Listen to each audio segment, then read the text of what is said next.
1.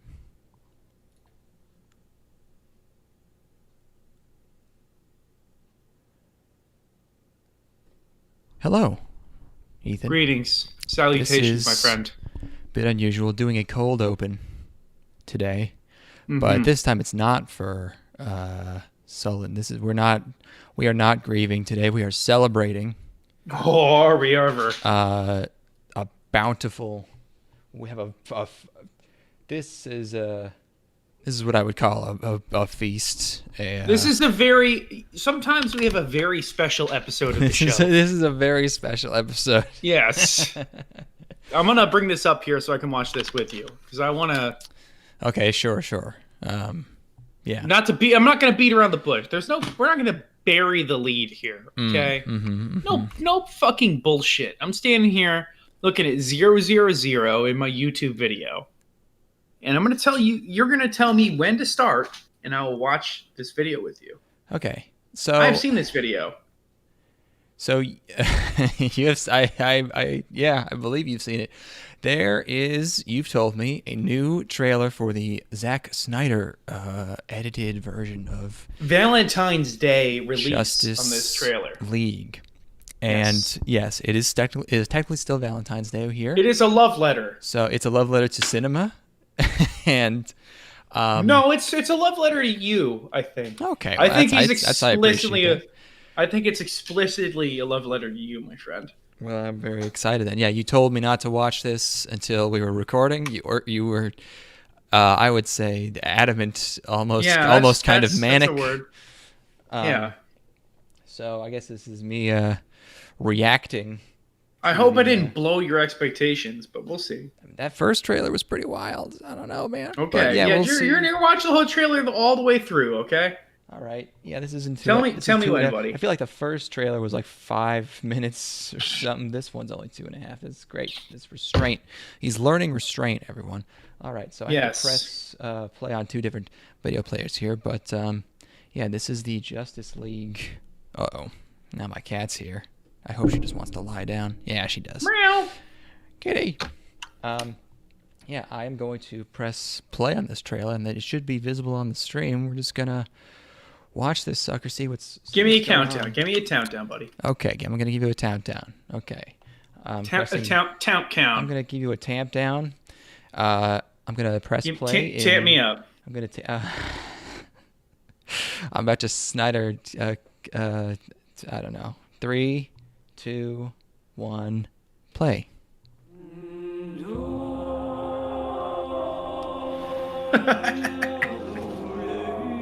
Wow. Yeah. Mm-hmm. I mean, what can you say?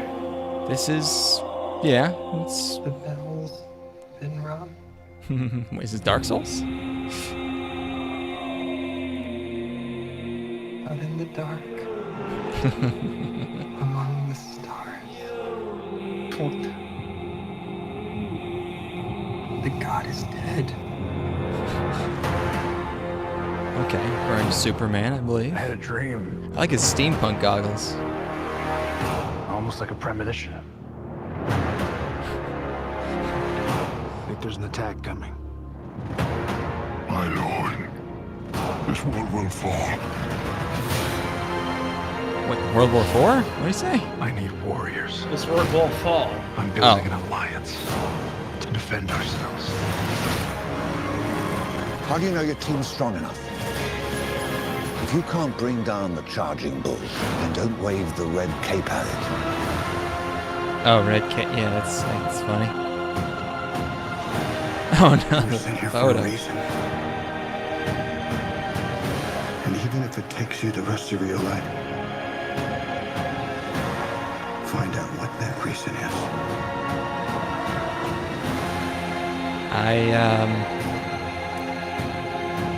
It seems a lot like the actual movie that came out.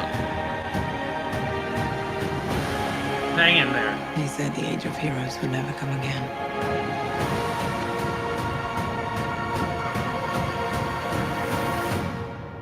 It will. It has to. Are we taken Hang down in for there. copyright? Hang in there. No, I think we're gonna. I should take this video off the screen, but Go back. You missed it. No, I'm watching. Batman. No. Oh, you missed it. You talked. No, I saw him. No. You missed the most important aspect. What? Go back like 30 seconds. You have to hear what he has to say. Okay. Go to where it says where right before the Justice League logo. This was all for one line? You acted like this trailer was fucking... It's a distant memory. No. Farther than that? Yeah. Find out what that reason is. Okay. Yep.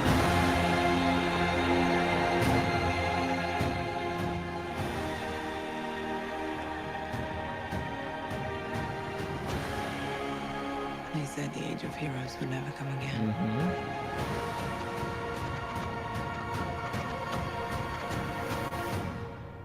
It will. It has to. Yeah, that's a pretty generic line. We live in a society Oh. where honor Oh, well, they did that on purpose. I mean, that's not even... Okay, well, whatever, man. Oh, yeah. Well, they whatever, man. Fuck.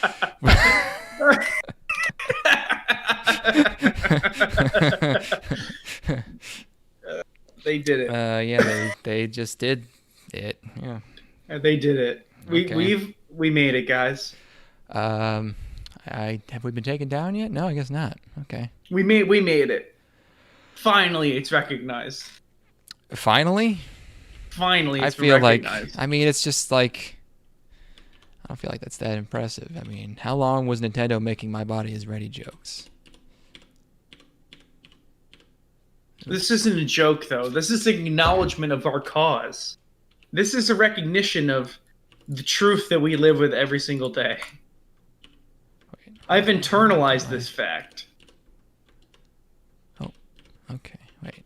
Oh, hold on. I'm trying to get my video player back to normal. How about this? How about this? How about this? Oh, okay. And then we just have to... How am I supposed to Yeah. deal with the All right. fact that we live in a society? I I got it's no such a answer to that. it's such a bummer that didn't hit. I laughed for a straight fucking 5 minutes. I'm like, this is just incredible.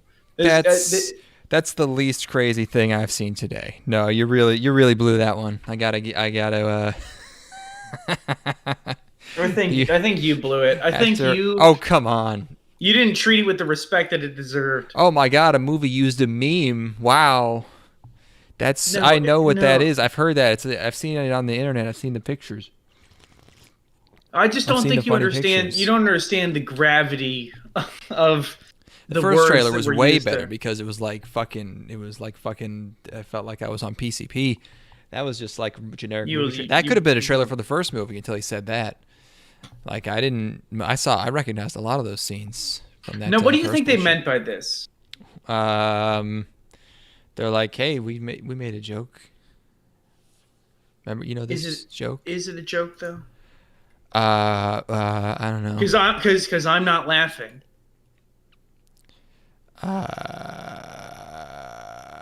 Gang stalking. I am unable to. I'm not going to be able to verbalize any of these shows. I can't speak. I don't. You're gonna have to carry this one.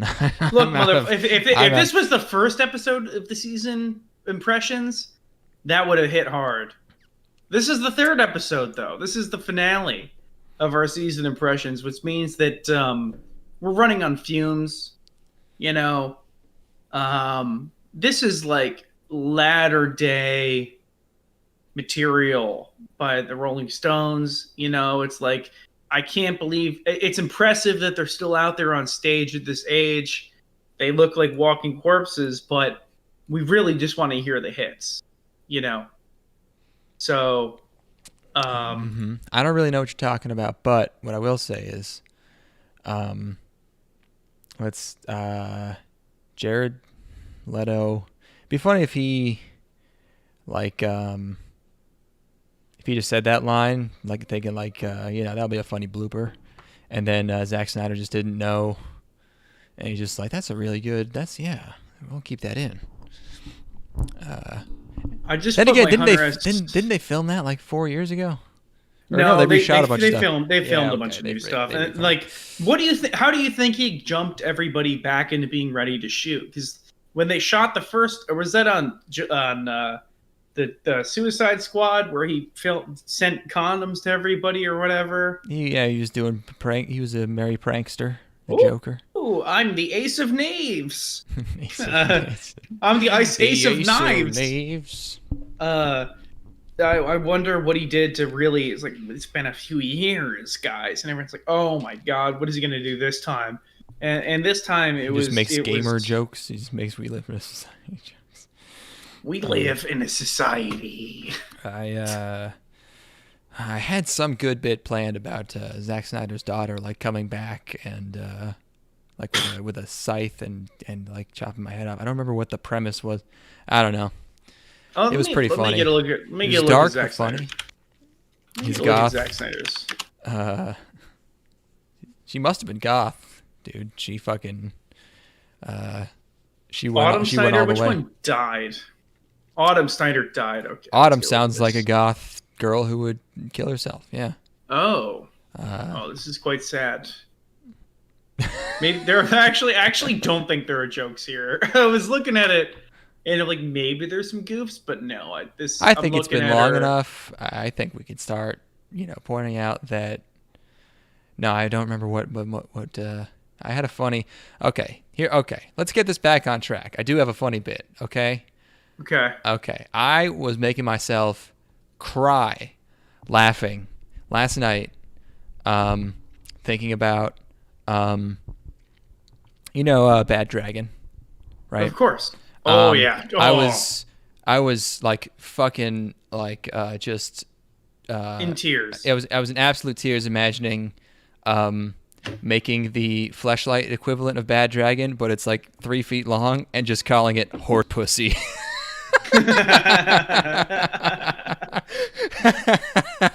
Just like some some Indian like scammer entrepreneur coming over and just being like, what the fuck, do this for men? That's not an Indian accent, but and just like completely defeating the purpose because he's like useless. It's so huge. It's called horse pussy. This is the male fantasy. This is what men have been waiting for. Is a deep pussy. Fuck. It's like fucking a 50-gallon drum. Yeah, it's just like you have to put your whole arm in there. And because like the actual fleshlight equivalent of Bad Dragon would be like a really tiny, tight. It would be basically a child. Yeah. It would be toddler pussy. Or you'd have to come up with a very small fictional animal that people will think it would be okay to fuck, which would be tough because, as it would be small and weak, and therefore, people would kind of feel bad for it. Whereas Bad Dragon is just, if you're using a Bad Dragon and you're not a gay guy or doing porn, that just means like that you want to be molested like by your dad. What's Bad Dragon up to? I think they're making huge dildos to put in your butt. That doesn't sound right. Who, Bad Dragon would do this?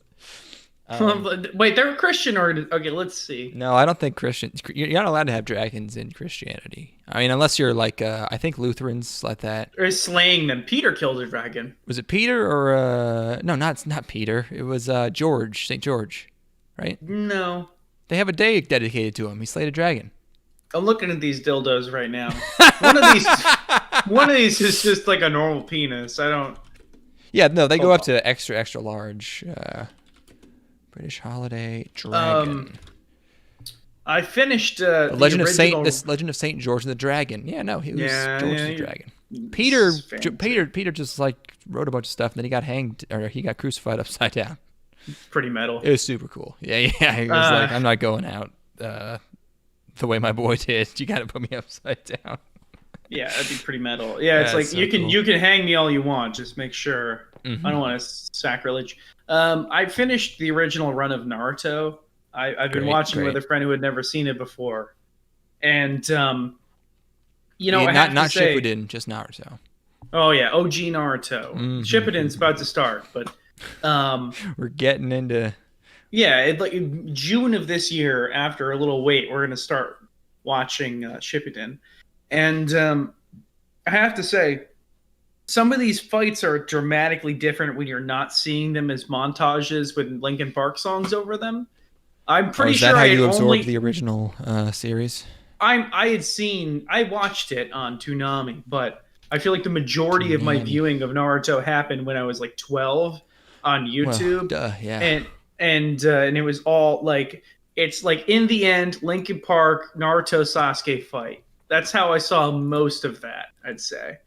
So it's dramatically different with the original score.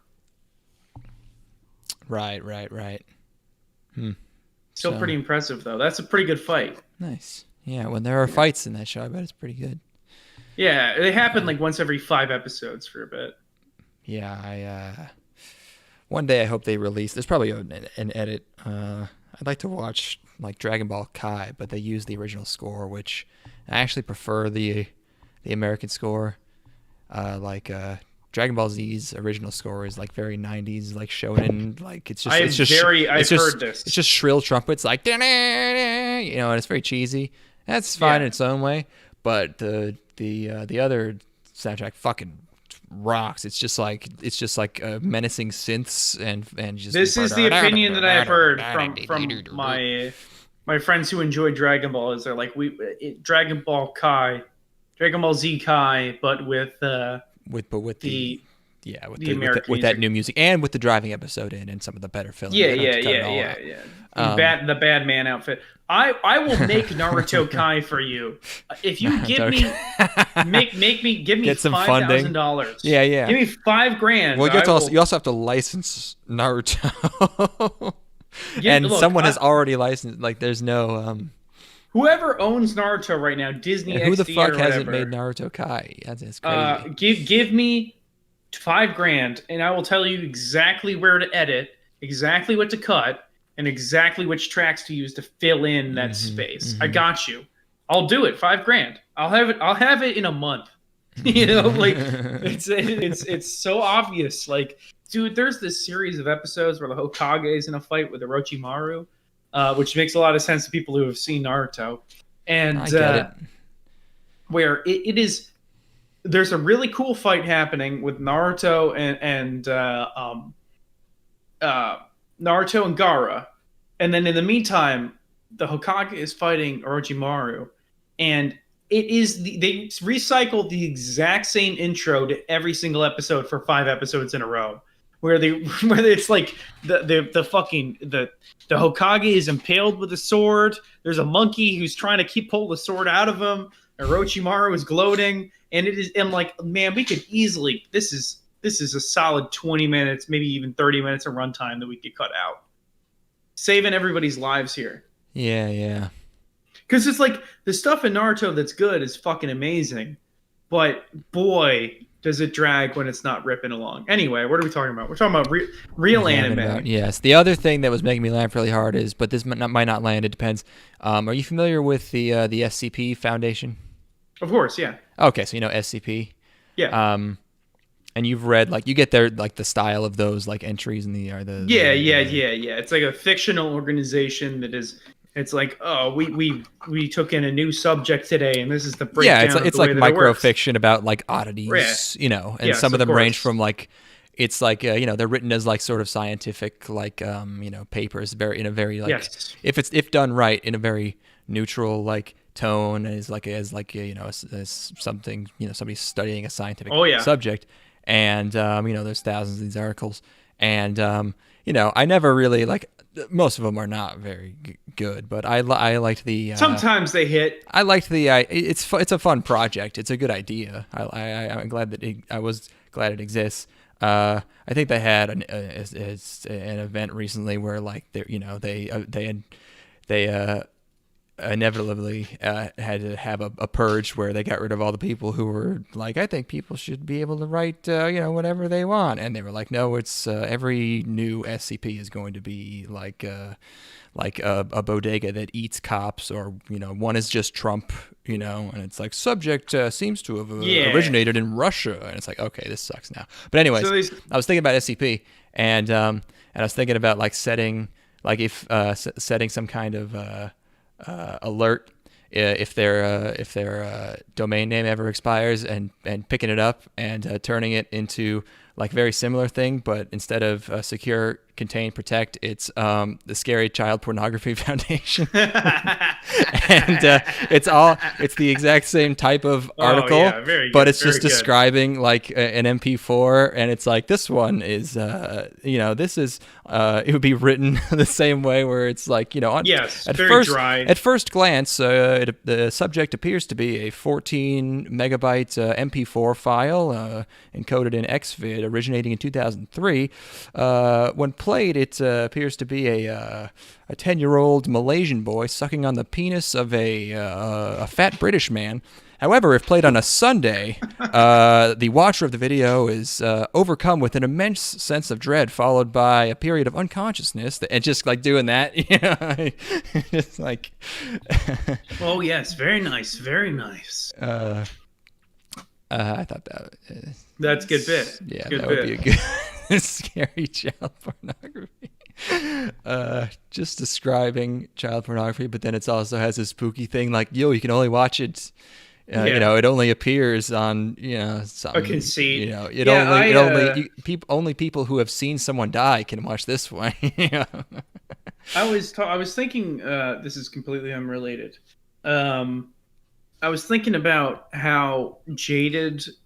I would say most of the people that I hang out with are. And what level of jaded do you think is appropriate for our age? Well, there's a lot of different kinds of jaded. There's people who think they're jaded, but but they're just like, man, it's all rigged, man. It's all like it's everything's pre-decided, fucking. But they don't really have like a specific... But what if you're of the opinion that that's lame? What's the level of jaded where you think that disillusionment is even lame? Like what's the wait, I mean, that's not jaded anymore. That's just what would that be described as? I mean, doesn't that just loop back around to just being like an idealist? I don't know, or an optimist? No, looking down on both optimists and people who are jaded. In favor of what? I don't know, masturbating and playing Smash. I think that's but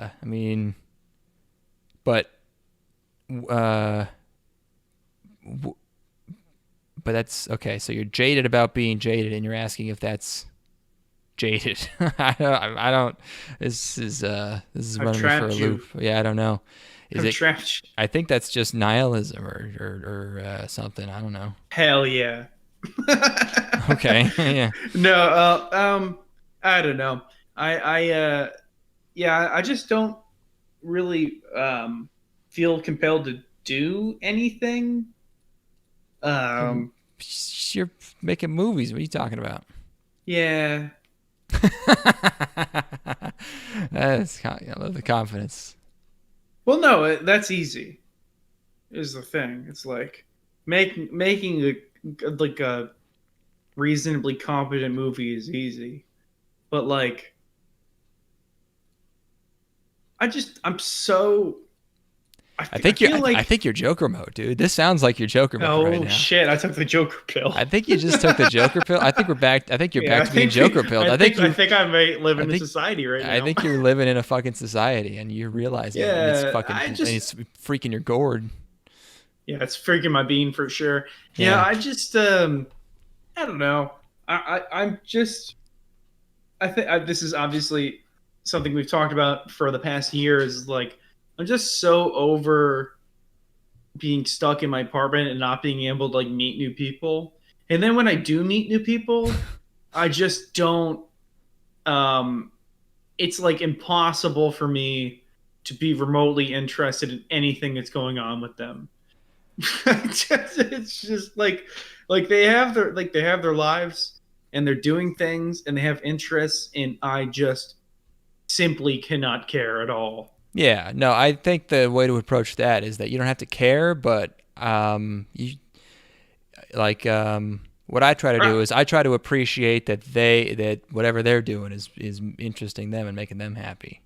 Because when you when you ask people about themselves and they talk about what they're doing, they get psyched. They get psyched up. And that is and right. So you're really doing them a service. Like, that's you're not like when they're yeah. I had that for a few months. For a few months during COVID, I had that. But now my only compulsion is that as soon as I finish this movie, I just want to go live in the woods for like 3 months and not see anybody. Yeah. It's like I don't. Now you're getting it. I don't know why everybody doesn't do it. I don't know why people live in cities. I think the only reasonable thing to do is to not see anybody ever and just like literally just sit and read books and like go canoeing. Like that's the only thing. Like, and it's too cold to do that right now. So I'm removed from the only thing that I really want to be doing. So like canoeing. Again, the second that I finish this movie, I'm like, I shoot it, I get the cut done, and then I want to not see anybody for like an entire month. You know what I mean? Like if you ask me right now, it's like, Ethan, what's your dream situation? My dream situation is I want to make a hobo. It's called a poor man's hot tub. I want to make a fire pit and then set a sit-in bathtub, like one of those like the classic like porcelain looking like standing bathtubs over top of the fire pit, and then just sit in there for like I'd probably spend about a month, and then all I would do is I'd wake up, go hiking, and then get the fucking fire going, get this thing up to temp, and sit in that tub for like 5 hours listening to music. That's the only thing I want to do. Yeah, I've been there for like a year or so. I'm trying to find a house in the woods. Like it's be a weird hermit guy. Yeah. Yeah, it's in like the thing is I've never been. I've had certain tendencies toward hermetism, but not for prolonged periods of time. But for about a month and a half now, the only thing I've wanted to do is be as far the fuck away as possible from everybody I know. Well, yeah, you're by far the most social person I know. But maybe Steven doesn't count. Well, yeah, okay, but like, you will just find people and be like, I'm gonna be this dude's friend now, But I don't know. Is it because you're just talking to like a bunch of like media people and they're the worst people in the world? Oh, did your internet die? No, I'm here. I'm just thinking. I think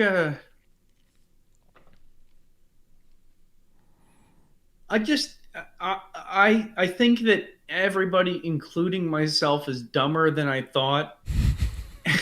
and I really just want to go not have to deal with anybody for a while. I think I really would like to spend a whole bunch of time with my immediate family, and then after I've done that and absorbed, being around my immediate family for a while, let's say a week, then spend an entire month away from everybody. And I think that comes from a place of I think it's probably some sort of I think it probably comes from not really being interested in most of the girls that I'm able to date. Where it's like I'm I'm okay, like we've gone too far. I'm a normal looking dude. I'm a cool guy. I'm a pretty nice guy. Yeah, I'm but a chill kind of guy. I'm a pretty cool guy. I'm a chill dude, but at the same time, like I'm not somebody who's like I don't have a doctorate. I don't have a master's. So I think there's the dating pool around me is a little disappointing, we'll say. And also, I really want to just perpetually date like girls who are like 20 or 21 forever. Well, I mean, yes, it's as does everyone. Yeah. That's not really a weird thing. That's why Yeah. that's why we gotta fucking finally make it big in crypto. Then we can both just be hermits forever and just record anime podcasts. Well, yeah, Should I buy I a mean- chain link right now? It's dropped down to 30 in the last day. Yeah. Really, I feel like I was supposed to be crypto rich about a year ago. I should have been 10 years ago. That's a bummer. Yeah, well, James, the one thing that James ever told me that was correct is that you should buy Bitcoin 10 years ago. The only thing, the biggest bullshitter I've ever met in my entire life is like, you should buy Bitcoin. I'm like, no, I'm going to buy a 70-inch TV instead. Oh, well. Yeah, I don't know. It's everything's lame. I'm hoping everything will be really cool this time next year, though. We'll see. I'm an optimist. I think everything will be pretty chill this time next year. In terms of what? Oh, pretty much everything. All right, cool. chill year 2022. Yeah. 2021. Okay, 2020. Shut up. Everybody knows it sucks. I don't think it's I think it's a little early to give up on this year. Why can't this year be cool? Well, I've already sacrificed my entire year to work, Oh. So, yeah, I'm going to be in a emotionally volatile state for at least like 3 or 4 months. But and then, it'll be a whirlwind and my life will be completely turned upside down for, a third of a year. And I'll maybe start to get my bearings in like October or something. But I'm really banking on 2022 being cool. All right. Well, now that you've aired all of your anxieties about every aspect of your life, can we talk about anime? You're talking about anxieties. Holy shit. What? Oh, yeah. I got my Hunter Thompson glasses on. I'm ready to talk about anime. Oh, well, we are journalists. All right, what are we starting with here? Hataraku Oridake. Oh yeah, the dungeon show. Did you watch this one? Yeah. Oh my god. That's probably going to be the reaction for most of these. Yeah. Okay, this one. Oridake Haireru Kakushi Dungeon, the hidden dungeon only I can enter. I get it. Uh-oh. Sex. Lol sex. This is a light novel. What if there was an anime where the main character had to fuck? Well, he doesn't fuck. That comes. Yeah. Later. There's a show later where there's a guy that fucks, but he smooches a lot in this one. But yeah, this studio's Okuruto Noboru. As far as I can tell, they're brand spanking new. It's all my notes for the show are just dungeon world, dungeon, lady, dungeon. It's just dungeon spelled Dunjun. Dungeon. He's got a sister. I watched. He has a friend named Emma Brightness. What you watch? What? I watched National Treasure 2. The Book of Secrets. Yeah, Book of Secrets is pretty good. The first one's rough. National Treasure 2, pretty good. Happy to hear I it. have to say, they do my boy Riley pretty dirty, though. They take a character who in the first movie is like... He's like the comic relief, right? Yeah, but he's like reasonably competent. In the second movie, they just make him completely retarded. It's sort of like the British the sort of betrayer guy from the Mummy series. Like in the first movie, he's like just kind of a snake, and then in the third movie, everything he says is just a funny quip. They just use him for like just He's just pointless. Like, he's basically like, who's the guy from Magic School Bus? He's like, I knew I should have stayed home today. Is that like, is that Arnold? I believe that's Arnold. Yeah, that sounds right. That sounds right. Yeah, that sounds like a name that they would just doom a generation of kids with, where it's like, well, there's also a cool Arnold is chill. Oh, no, that's Arthur. I'm thinking of Arthur. Yeah, Arnold. Yeah, there's Arnold. Well, hey, Arnold. Arnold's cool. And hey, Arnold.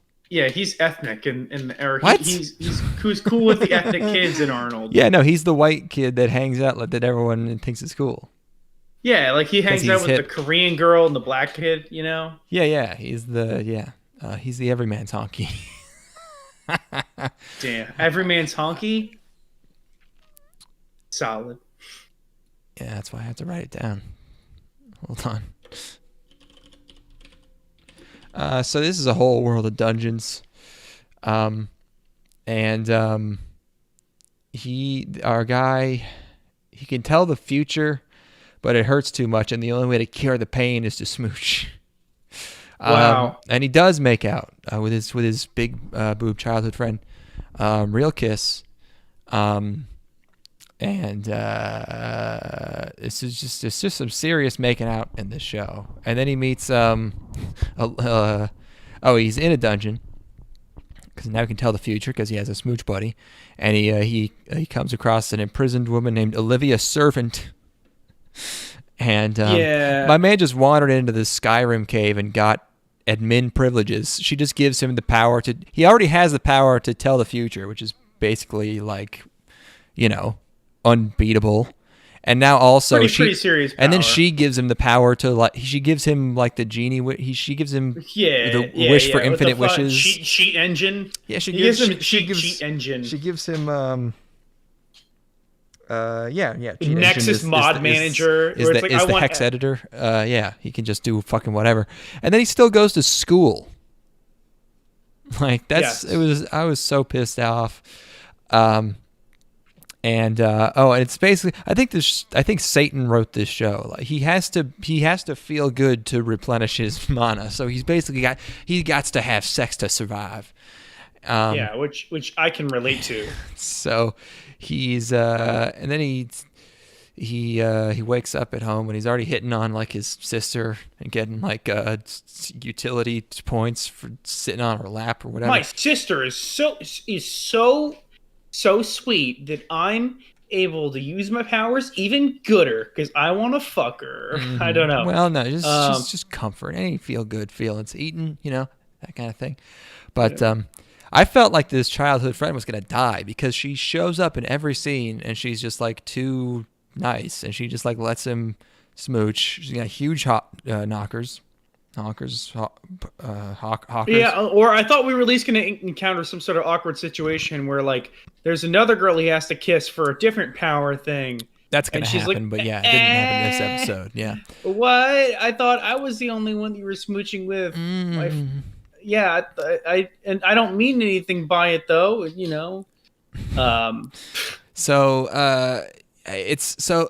then he gets more skill. Like, I don't know how many different skills there are for just knowing everything. He already could know everything, and now he gets another one that lets him know even more stuff. I don't even fucking get how any of this shit works. And then also this dude's retarded. Like, like he can't. He's like, instead of like ruling the world or running scams, he's just trying to he's trying to get into school. And it's like, dude, you're God. And so I guess he's low rank, so everyone's bullying him. His family's poor, and they constantly remind him of that. It's like you guys aren't even part of the barony or whatever. They're like low ranking nobles. So him and his childhood friend, they are taking this like entrance exam, which is basically a scavenger hunt. And they made another girl named Lenore Blue Dawn. To win the scavenger hunt, the Olivia servant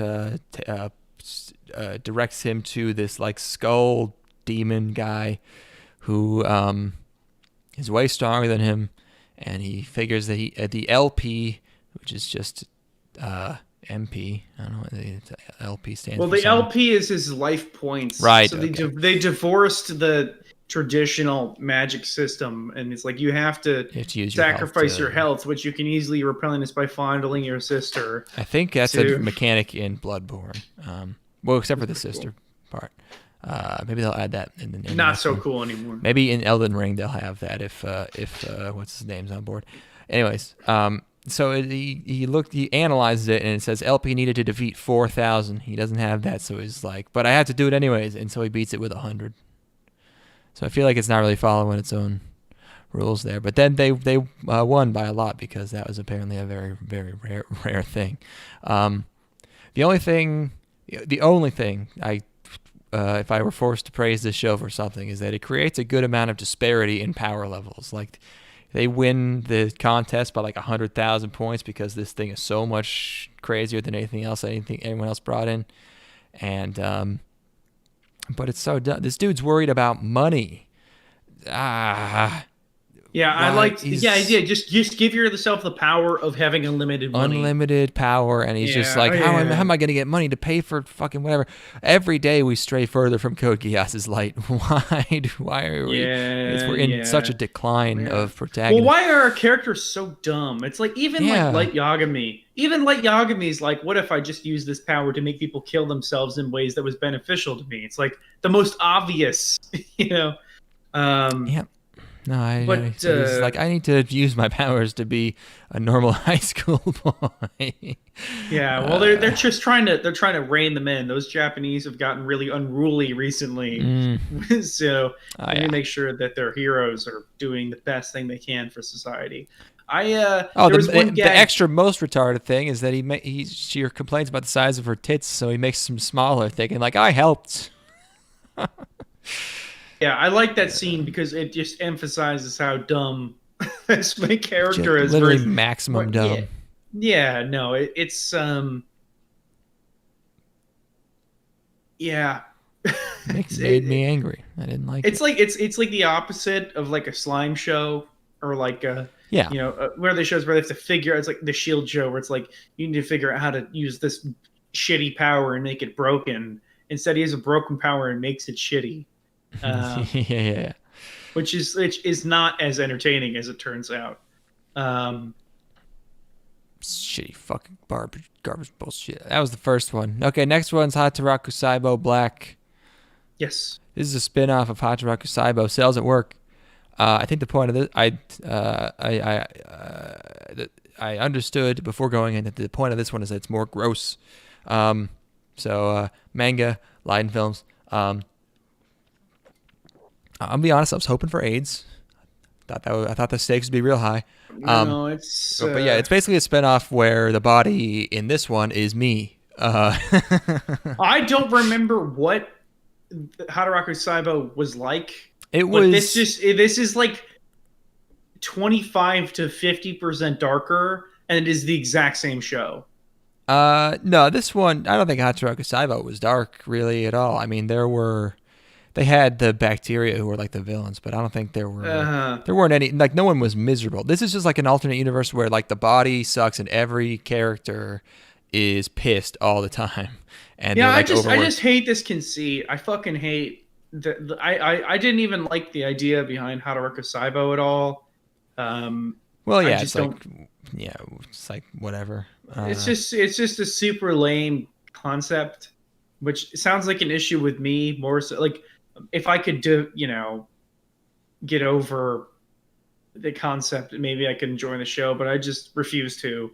I refuse to find, cells working in a body remotely compelling. Sorry. Well, if the characters are good, it doesn't really matter what the concept is. I mean, it's like, yeah. But this one, they never. It's not like a Osmosis Jones where they're cutting to Bill Murray. But I feel like this one would benefit from like occasionally just cutting to a fat guy eating beef bowls and watching Love Live. Like, it's a dramatic improvement. All these scenes of like overworked cells and dystopia and just like murder, and then it cuts to me eating pizza rolls for the 5th day in a row and drinking 3 16-ounce beers on a Tuesday. It's removed from context where it's like the world sucks, but I want to see I want to see the suck coming. I want to see the body where it's like, get ready for the cholesterol. It's about to hit our system. We need to get a. It's like, hey, we have to call you. You need to come in for overtime hours because we need to. I know you've worked 80 hours this week already, but it's gonna have to be 120 because things are about to get real bad. Mm-hmm. Yeah. I This should be like the Fukushima reactor. You need to have like where like it's like malignant fucking brain cancer. Yeah. It's like we need to leukemia. Look, this is just the old cells are like, we're not. I mean, obviously that happens at the end of this episode where a cell's like, I'm going to sacrifice myself, but it needs to be way darker than that. It's a little dark. I don't know. He has memories of his old friend. It is funny that these, like all these guys live for 2 weeks and then they go to the kidneys and become poop. You know. But, why don't they make the surrounding world remotely appealing? This is something I was thinking about recently. Is like you need something to really be fighting for, you know. And in this show, they don't show you like. They're an example of the cells enjoying themselves at all. Well, that's what Todoroki Saibo's for. That's the cheery one where the body's working normally, and it's just like edutainment. Like, oh, today we have to, you know, there's a huge bowel movement, and we have to, or I don't know, whatever they're doing. He's having sex. And poopy. We got to get tons of blood to the, you know, jokes. Yeah. But in this one, it's like this dude's big old fatty. This guy's chief, and this guy smoked one cigarette, and it resulted in all the. I guess that's kind of what the elder statesman red blood cell was supposed to be, where it's like this wasn't how it always was in this body before it became a disgusting slob. Mm-hmm. But I want to at least see a little bit like what do these characters have to live for at all. That's what you watch Todoroki Saibo for. Yeah, I want to see it in this one. That's a different show. They might get to it, but they want to set it up that like things are bad maybe before they get better. I don't know. I saw that Baraku. That was enough. I don't know why the bacteria are bigger than the red blood cells. Like there's some logic to it. Like the platelets are little kids because platelets are small. But then the white blood. I like also the white blood cells just all have huge tits just because. Yeah. And if we follow a newbie red blood cell, and he gets a lot of like, get it together, man. You know, we got fucking work to do. And he's like, I didn't expect this. And he's like, yeah, no, this guy has gout. This guy's I think they're inside stuff. This guy hasn't seen his penis in 5 years. It's just he can't even see over his gut. How fucked is this guy's body if the cells in his extremities are just dying? Like, what the fuck is going on with this dude? I feel like I'm reasonably lucky in that I haven't been to the gym seriously in like 3 or 4 months. And if I look at myself in the mirror, I'm like, that's still a reasonably in shape person. I'm just imagining like if you haven't been to the gym or done any sort of physical activity in 3 years, you know, or just how bad you would feel. Because I feel bad even now where it's like, man, there's something, I'm definitely declining, you know. I'm like, I'm not as virile as I should be, you know. But if you're like, if imagine you're our age and 300 pounds, just how much everything would hurt all the time. Oh, but how good would meals feel? Meals feel pretty good for me now, man. I gotta say. Yeah, but you get way more of them. What about small meals that are really tasty? But if you ate more, it would be better. That's true. I'm going to be obese now. My new goal for 2021 is... I have decided you have convinced me to become obese. My arc for this year is that I'm going to become obese. That's why 2022 is going to be so sick, dude. We're going to be big old... We're going to be fat woodsmen. We're going to be huge lumberjacks. Yeah, cut down a tree today. We were talking about at one point having a fitness competition of some kind. Or just seeing who could lose more weight through a period. Yeah, I would do that. Sure. What do you weigh right now? I'm in the one. I've chunked up. I'm in the 190 range now. Okay, well at least 5 or 6 or 7 inches taller than you, and I'm also 190. I was considering. I was doing some research. I was looking up some fasting stuff. I might start drinking the snake juice and going that route. I don't know. It's so fucking funny. I talked to my mom the other day. She's like, "Yeah, I'm keto OMAD right now." My mom's on keto and OMAD. Wait. Oh, okay. Huh. Yeah, my mom's doing one meal a day. One fucking huge roast. That's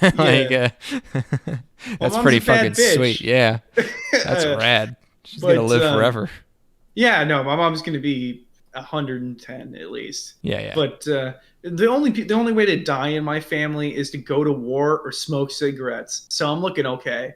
But I'm thinking, let's say starting in like March. I'm currently like 192. That's exactly. We're right. We're neck and neck. Love to be 180. 180 would be sick. I remember I was thinking about how I coming out of high school, I was 160 pounds. When we were in Japan, I was 155. That's crazy. And the love handles did not go away. You have to get so fucking skinned up. Dude, I remember when I was like, although apparently fasting helps with that. People say that when you're in whatever ketosis, that's where your body takes the fat from. Supposedly, it takes it more from your muffin top. So I'm hoping. I remember the most in shape I ever was, which was like this pseudo. What the fuck would you? A pseudo class reunion at my friend's wedding, right? Where I'm like, all the girls that I wanted to clap while I was in college are in this one place. So I spent a solid 2 months, and I was 180 pounds and as fit as I'd ever been in my entire life.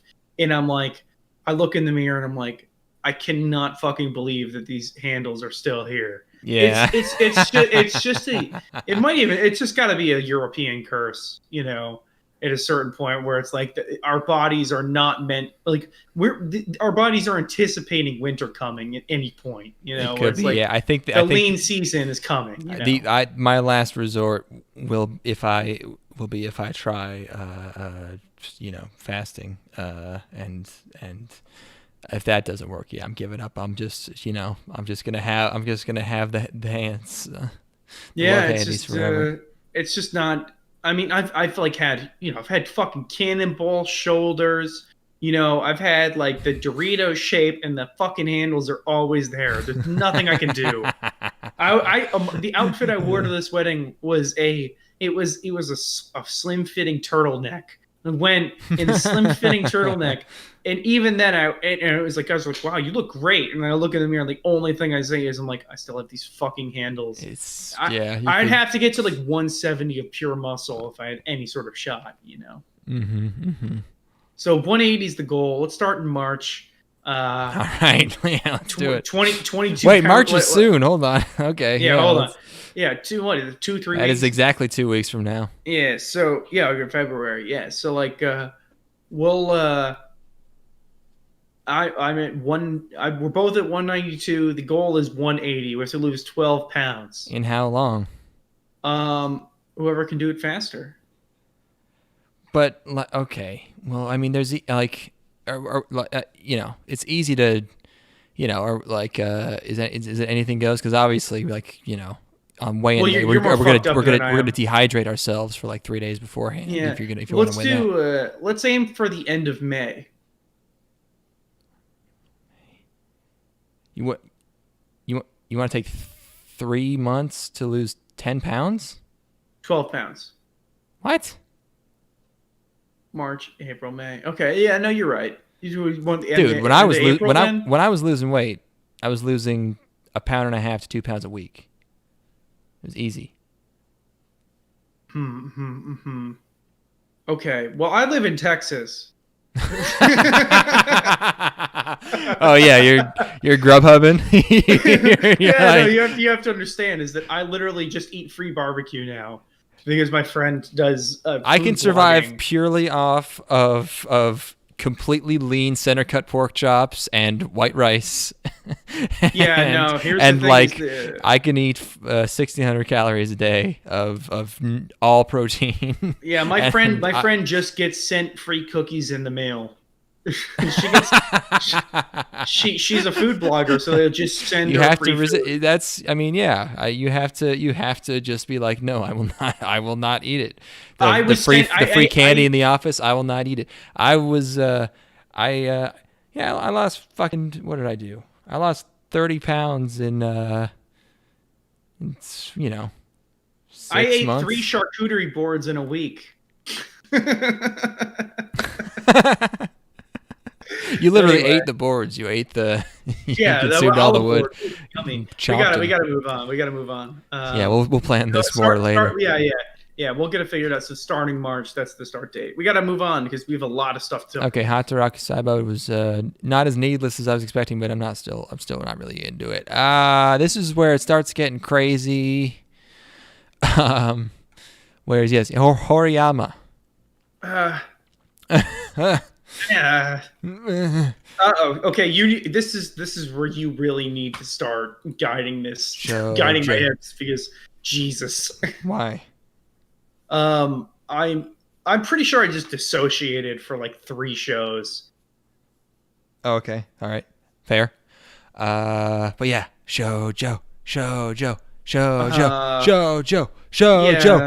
Yeah. And I saw usually I'm the one that's the most tuned in for these, but I saw the description. Hori is the most popular and gorgeous girl at school, and I was sold. Shoujo, manga by Cloverworks, who are basically A1. So cool, sweet. There's also a live-action TV series and film. So popular, this one. I feel like there was a show just like this recently, or I thought it was gonna be like this because it was like 2 girls' names, and it's like they're right. This isn't 2 girls, it turns out, but it was like Adachi and Shimamura. Is it that one? I don't know, but it's like they hang out and they have an unlikely friendship, and it was that show. Oh yeah. But that was boy Yuri. I was expecting this to be girl Yuri based on the art style, but as we will find out later, it was not. So there's there it's in a school. First of all, there's sensei here. Everybody looks like I mean, it is A1, but everyone looks like they're about to get sent into Sword Art Online. Mm-hmm. Especially the main friend character here.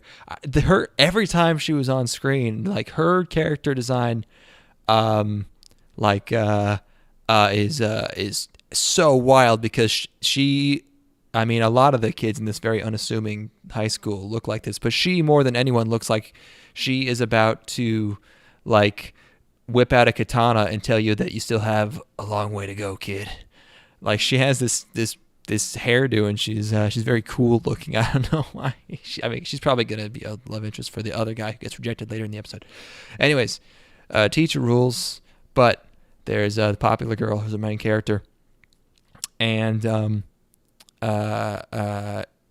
so she's very pretty, popular at school, but she leaves. And also they make a quick comment about how there's a weird, probably otaku, quiet guy in the class. Yeah. And then main character, hot girl, leaves, and they're like, oh, she always has to get home early. And it's like, it might have been on purpose, but I was like, oh boy, is she the otaku? Oh, bro, that'd be crazy. Doesn't go that route. It turns out she's basically a mom. At school, she's like pretty, like hair's down. And then at home, she becomes 100% top tier mom core. Wah! She's perfect. Wah? What's wah? Wah, mommy. Oh, you okay? Yes, yeah, pretty much. Just skinny, featureless, like tied up hair. T-shirt. The only reason you can sexualize her is because she makes food for you. So frail. So plain. Yeah. Oh, yeah. Plain moe. Just the clean, takes care of kid brother. So, like that stuff all happens. Still have no idea what because normally it's like, okay, she clearly had. It seems like they're setting up that she has some kind of secret or something, or he does, and then we don't like. It doesn't hit you with the like, oh, here's the hook of the show, and then the opening just starts. It hits you with the opening like, yeah, that's right, bitch, but nothing has happened. It was very weird. And then I'm watching the opening, and the visuals are wild. And halfway through it, I realized like, oh, I can tell who directed this opening based on the visual effects because he has a very distinctive style. It's the guy who did Bleach opening 13, Rampu no Melody. He of course. Also Shinsekai Yori's.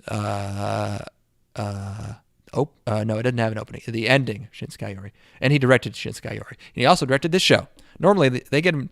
He does a lot of just openings because he's very good at them. Apparently. Yo, but what if the entire show was an opening? That'd be crazy. I think he might have done the opening for what was I just about to Erased? I think Bokudaka guy Inaimachi. But I was like, oh yeah, that's that guy because he reuses a lot of similar like visual motifs. Anyways, I was proud of myself for recognizing that. Just saying. But really dramatic opening, and I still don't know what the tone or the plot of the show is like because you'd think it would be like it seems very dire, but it's just like a shoujo about taking care of like a goth dumb guy. Yeah, just kind of an outsider kid, you know. Kind of unimportant at school. Yeah. Her little brother comes home, and he's been rescued from a dangerous mutt by this scene boy. And by the way, if I had all this shit all over my face, I wouldn't be rescuing injured children. It's a little. I feel like you should have more self-awareness than that. But yeah, you gotta let the kid get mauled. I thought this guy was gonna be like his brother or something because he looks like him, but it turns out it just is him, and he's just like mildly seen in his free time, and that's like a big shock to her. That's his big secret is that he has piercings. Actually, well, it turns out later he's also fully tatted. He's fully inked up, which is actually wild. That is wild for a Japanese high schooler to be fully inked. Fully inked. He's like a Yakuza inked. And it's weird because he's not like hard. Well, yeah. I mean, that's the most ridiculous. Like, I can suspend my disbelief for almost all shoujo, harem, romance, whatever shows. No. This is social suicide. But, like this is that, and also like the idea that someone who is fully inked up and has all this shit on their face can have a completely timid temperament in every other area of his life and like doesn't have anything wrong with him and it's just like a normal shy milquetoast fellow, but he just loves. He's just also in this one particular area of body modification. He's the most impulsive and high time preference person on the planet. Yeah. Those are some pretty standard. If there's one tribal tats, but they're huge. Yeah, if there's one thing you learn in adulthood, it's that it's actually everybody is exactly the way they look, and so the idea that this guy is just like, oh yeah, no, I'm covered in tribal tats, but I'm just like nice, mysterious, quiet boy who's shy and nice. Yeah. Well, that just means that you also smoked rock at one point. Yeah, this guy would beat the shit out of you. He might act like this, but he's gonna beat the shit out of her at some point because he's gonna get mad about something that makes no sense. He's gonna money. He's gonna get back on the angel dust. But there is a funny scene where she needs to. They start hanging out because they're both I have a note about this. They have secret self time together where they like are more themselves, which is just like what a relationship is, but they don't bang. So it's kind of like whatever that sexual identity is where you don't fuck. That those guys are gonna love this, because that's basically what they're doing here. But this dude, like, he becomes unrecognizable by undoing 2 buttons on his shirt. Because there's a scene where she wants to get these on sale eggs. It's always eggs in Japan. I don't know. Like Toma with his eggs, always walking home from trying to get the eggs. Bro, this is complete garbage. Don't everybody who's listening, just turn your brain off for like a solid 30 seconds. I couldn't believe how fucking cheap eggs were. I went and got 36 eggs for $4. How fucking awesome is that? That's way more expensive than what I pay for them. Well, you're getting 36 eggs for less than $4. I mean, I get a dozen for like $1.30. So what does that come out to if you? That's about the same. Oh, okay. I may be paying a couple cents more than you. Usually things are cheaper down there, though. What are 36 eggs up here? No, shit's way more expensive down here. When I was down there, it wasn't. Food. Anyways. Anyways, there's a funny scene where she wants to get cheap eggs but can't because she has a meeting. So he has to enter cool guy mode and jump over a fence. And her friend sees him and is very confused by it. So that happened, and then drama happens. There's a purple haired guy. He has a crush on MC, and where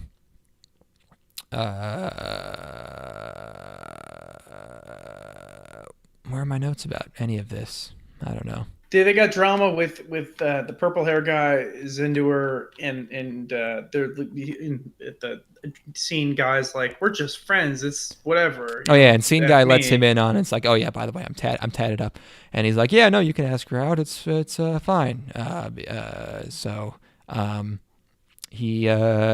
Purple hair guy asks her out, and they show the scene, and when you see the Dutch angle on the confession scene, you know he's getting rejected.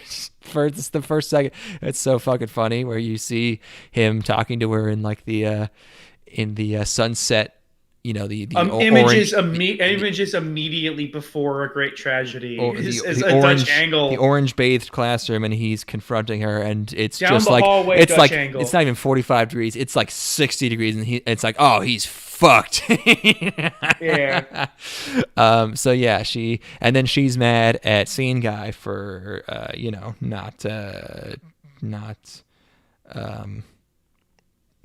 being more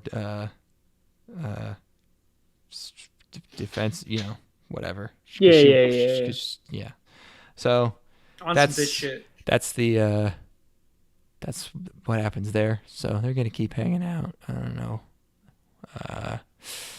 Yeah, it's fun. It's nice. That's what I was gonna say about that egg scene. Talk about egg priority. That came later. That's this show. Yeah, I mean. Oh my god. What's how many eggs are in this? Man, It's okay for 1 dozen eggs. Just been watching Western media. Okay, for 36, it's $4.59. Okay, so yeah, same. Oh, I am paying less than you are. Yeah. $3.80 for tax. Are you pay tax on eggs? Probably not. I have no idea. Next show. Oh, what'd you think of this one? I was just kind of. I had a hard time really processing it. I don't know why. This is the least difficult show to process that we've watched today. Yeah, I don't know. I wasn't into the drama. I found the scene kid to be like just the least compelling, least believable. Yeah, archetype. He's the weakest part of the show, I guess. Yeah, and like he's so much of it that I'm like, I don't really care. Like just like he's like it's this weird combination of both extremes where it's like, yeah, I've got facial piercing, which is crazy, but that's obviously not crazy at all. It's like, I mean, his are a little crazy. But then where he has the thing like, going from his ear to his lip, and the tattoo's crazy. But it's just like, but the facial piercings can be removed. You could very easily like be presentable. Tattoos can be removed. Whereas the tattoos, that's a huge commitment. So it's like I could see somebody being like, yeah, I got a couple facial piercings on a whim because I was trying to fit in with a scene. But then the tattoos are just so ridiculously it's over like the top he's like and that. You would huge. have to be the most impulsive person on the planet, and he can't ask a chick out. It would be really funny if he had if he had one small tattoo, and it was of something really gay. Yeah, it would be like I got a Kirby tattoo. I got a One Piece symbol. Yeah. on my straw hat. right above my ass. Yeah, Yeah, I got one time I accidentally drank my dad's sake, thinking it was water, which is a thing that happens. No. It's anime, so it's be like I accidentally ate some rum raisin ice cream, and I woke up with a cross on my chest. no. Here's the thing: is that works way better. Like, yeah. Where he's like a dork and like he just Yeah, the tattoos don't make sense for the character. Yeah, he's not, because he can't. It's the fantasy of wanting a bad boy who's not at all. He just looks like one, and he's quiet and mysterious. It's pretty stupid. Not even mysterious. He's quiet and dumb. He's mysterious in school, but once you get to know him, he's not. So that's that show. I had a hard time really buying into it just because the whole conceit was so ridiculous. Yes, buying into it, sure. It was entertaining for me, at least, and she is very cute. Next up, you didn't watch this one. I did not. We got to pick at the beginning of the season. It's like, what do you want to watch? And I saw what this art looked like, and I'm like, no, it's looking like Declan. The character design here looks rough in the promo art, and let me tell you, it is way worse than you could have expected. Fucking way. Dude, wait, really? This show was drawn by people in a country that probably doesn't even won't exist in 5 years. Yeah, it's like an unrecognized. It's like the people. I don't even. There's so many shots in this show where like whoever drew this shit can't draw hands. Like classic. Bent. Classic. Like take your hand and like bend it, backwards towards on it. Towards your body. Like they can't draw that. Like so when they try to draw it, it looks ridiculous. It looks like someone took a hand and like plastered it on. It's an unnatural angle. It's just like one line separating it. It's like insane. They can't keep the size of the limbs under control at all. So it's not like, intentionally fucked up looking in the promo art. Because in the promo art, it looks like this guy intentionally has fucked up, crazy looking eyes. Well, no, the character design is bad already, and then they can't fucking draw it. Oh, so nice. It's both on top of each other. There are so many shots where limbs are like way out of control and not the right size in the slightest. It's like you see those screenshots from like Yowie games where the hands are like clearly way too big. Yeah. It's like almost that level in some shots. There's one shot where it's panning over someone like sitting on their knees on the floor, and like there's like 1 second where it pans over their foot and it's like what, and it cuts to a different shot, but their foot was like the size of like their thigh, and it's like whoa, what was that? Who drew that foot? We love that. It was everything in this show looks like shit. I will say. So it's an eccentric supernatural doctor who deals with mysterious illnesses that are always, related to someone's life, and ironic. Yeah, are they brought in by family members and stuff? Is like, you need to come help my nephew who's got this issue? It'll probably be different every episode. This first one here, a girl goes into a regular doctor, and is like, I've been. When I cry, mayonnaise comes out of my eyes, and obviously that's pretty fucked up. They don't believe her, so they send her out. And outside of the hospital, she runs into a guy who says, "I can introduce you to a doctor," and she brings. Wait, what? And this guy's just waiting around the hospital. Is like, I assume that's the best. I mean, assume because he's the straight man sidekick to the eccentric doctor. So yeah, it makes sense for him to be hanging around the hospital for people. Trying to bring in people who can't get help because their shit's caused by magic. So I'm okay with that part. That works. I think. Sure. Where it's like in the episodic format. In every episode, he's gonna bring him somebody with some fucked up problems. Yeah. And so he brings her over to Dr. Ramune. Is his name. Oh, this is a manga adapted by Platinum Vision, by the way. Dr. Ramune, mysterious disease specialist. In the show, so in the show, these afflictions, these ailments, they're called kaibyo. But apparently there's not a very good, short and sweet English word for that. So they just call them mysterious diseases. And then nice. and then you know, someone who treats them is a kai byoi. And so in English, there's no way to like truncate that. So you get the very, very awkward and very like functional phrase, mysterious disease specialist, which is way lamer. So whoever's watching this on Crunchyroll is gonna be like, damn. this is not meant for Western consumption. You're not supposed to see this show in English. This is like Fujoshi's would like this because of the way the boys look, how they're all fucked up, maybe. But and also because of the melodrama, because the melodrama is very. The plot is well. So I'll explain what happens. So she's got eye goop. She comes in and meets our crazy doctor, and he. Oh, by the way, I do have a note in here that's as I was watching this, I just kept saying to myself, "White people be having mayo come out their eyes, even." It's like what the fuck was the one with the hat? Who's the black comedian with the hat? The fuck's his name? The hat. He wears like a Cat Williams. No, I don't. Cat know. Williams. You know it is Cat. Does he wear a hat?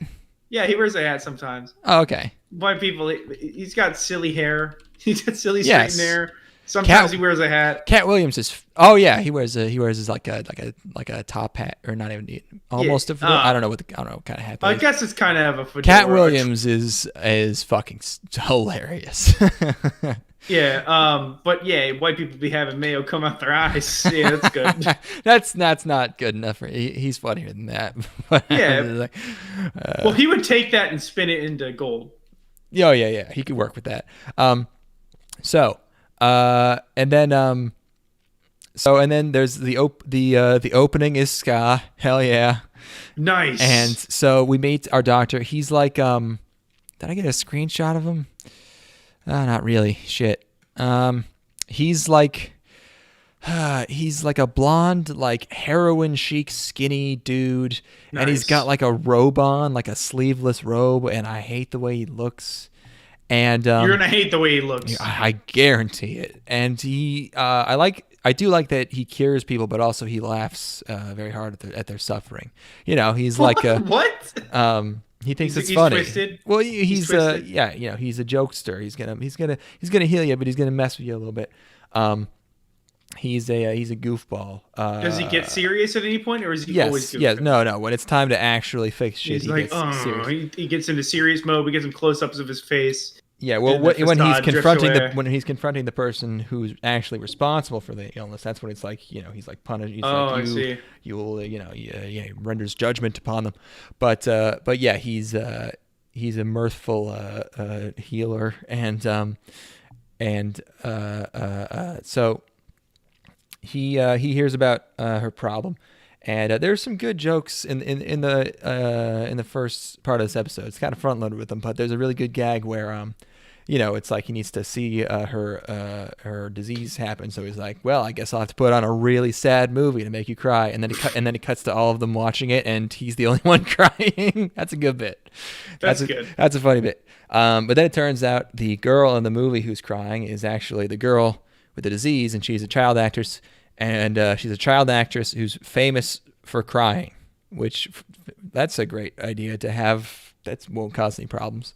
So so obviously every disease is going to be ironically related to something in their life. Of course. And her problem is that she has a child actor mom who's grown distant and wrathful, and blah blah blah. You can tell she's evil because she has jewelry, and they make her face so ridiculous and like. They give her some makeup, and maybe she has a mole. She has makeup. She doesn't have a mole, but her mouth is so huge in some shots that it's like it's just like it's impossible to take. I know seriously. exactly the archetype you're talking about. Yeah. But she used to be nice, but then she got more successful acting, and then now she's ruthless, always on the phone, used to a lifestyle, she's got all these shoes, clothes, and everything, setting up jobs for her to act, and so a doctor gives her a teapot that forces her to tell the truth, and she. Wait, what is this? There's a magic thing? Oh, there's magic. Yeah, that's why he's he's a magic doctor. I did not realize there was magic. Where does he practice medicine? Huh? Where does he practice his medicine? He's in like a. Is he a temple boy or no? I think they're in a temple. Yeah. That sounds right. That sounds like the kind of thing you would get in the shows. Yeah, He's practices and does he? What is he? What is his outfit like? I told you, he wear? has a sleeveless white robe. Okay, yeah, sounds like some shrine shit. And he's like really, really skinny but kind of muscular. Looks weird. Is he a monk? He's a doctor, I guess. I don't know, or like a shaman. Okay. Shaman. Okay, yeah. He calls himself a doctor. He's Dr. Ramune. So yeah, the rest of it is just sort of like child actor plot. Like he gives her that teapot, and she tells the truth to her mom that she doesn't want to act anymore, and her mom gets all mad. And then he also gives her contact lenses, which will keep the condiments from coming out of her eyeballs. It's not just mayonnaise. A bunch of different condiments come out. There's soy sauce, ketchup, and shit. Wait. So this is just an innate to like the girl just has condiment tears? Well, it started happening to her because of her life, because she's been suppressing her emotions or something, because acting is making her miserable, but she hasn't been talking. She has no outlet for it, so the condiments come out of her eyes. Whatever. It's basically a curse. Are the contact lenses a temporary solution? Yes, and he tells her not to use them too much, but then she does, and she almost dies, and that's when... What? And then, so he jumps into her house through the window, and she's like dying, and he's like, that's when he talks to her mom, and he's like, "Did you wanna, what would you give to save your daughter?" And she's just like, "What? How much money are you gonna charge? You're a weird quack doctor." And he's like, "Well, did you want to save her or not?" She's like, "Fine, whatever." And so he does some kind of spell thing that burns up all of her material possessions that she's gained from her daughter's acting, and then she's all back to normal. And then she loves the daughter again. She goes back to normal. Everyone's happy. It's that plot. Episodic TV show plot. Yeah, episodic TV show plot. Child actor, wrathful mom. I've seen it. Yeah, I've seen it before. I've seen it. This one looks like unbelievable shit, though. It's like it's not. It's just the art style, and on top of the fact that it has barely been drawn by people who can draw. Not good. Although the tease for the second episode, pretty compelling. It's just like the ED plays, and then it's like the preview for the next episode is a doctor looking at a guy. It's like, yes, your penis is definitely turned into a Twinkie. No fucking way. Or whatever the Japanese equivalent of a Twinkie is. It's like an X-ray of a guy, and it's like there's clearly some kind of cake. Where his dong should be. So that's funny. You need to. I've given you this condom that will temporarily solve it. But it's really your wife that turned your penis into a Twinkie. Yeah, there's gonna be she's so fat. Some sex. Her lust for food is stronger than her lust for cock. That's right. Okay. The only way to solve it is to make her skinny. So I've given her a severe eating disorder. Okay, but that's just not important. We need to. No bullshit. It's time to get to the most important. Yeah, we've been beating around the bush here. I feel like we should almost end on this one, but I can't wait any longer. It's time to fucking skate the infinity. Let's fucking go. Skate Skinfinity.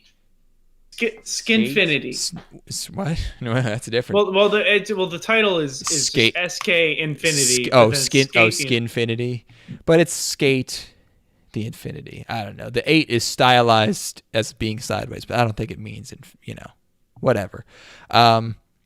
Original show by Bones, don't you say? Oh yeah, they were like, we're doing this. Yeah, I'm thinking it's time to skate. I'm thinking it's fucking time to skate, dude. You cannot. It's more than a lot. I was unable to handle this in a way. I'm not even. This is one of the ones I'm not even really going to be able to verbalize. Do you want me to handle this? Well, it's like, okay, so first of all, I went in and I was like, okay, if there's not any sky in this, that's going to be kind of a bummer. You can't spell skate without ska. That's correct. Oh, and actually they did. No, they literally. Oh, they did, didn't they? Uh-oh. Oh, Okay. Well, fair enough. You got me there. Yeah, my notes are useless because they're all, yeah, and what the fuck? What is that thing? So, like, let me just say, Japan I knew this going in, but boy, did it exceed my expectations in every way possible. Japan trying to do the attitude of skateboarding is the funniest fucking thing in the whole world.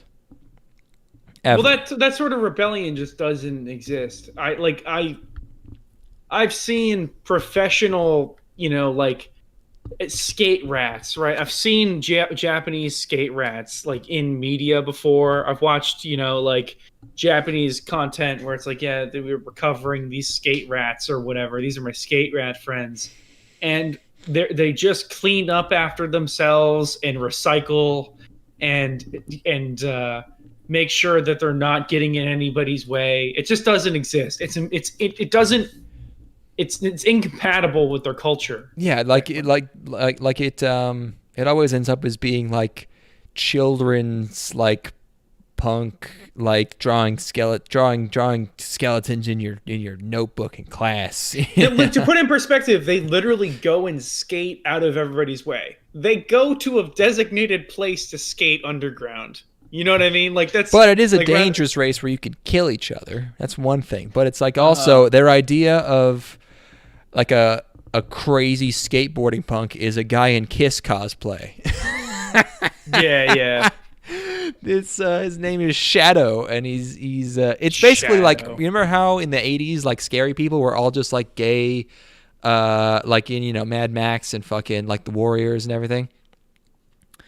It's like that. Yeah. Like that's what they think is a scary, freaky dude now. Not like a crackhead, like, with a gun. He looks like a hair metal, like somebody who's gonna take the time to put makeup on.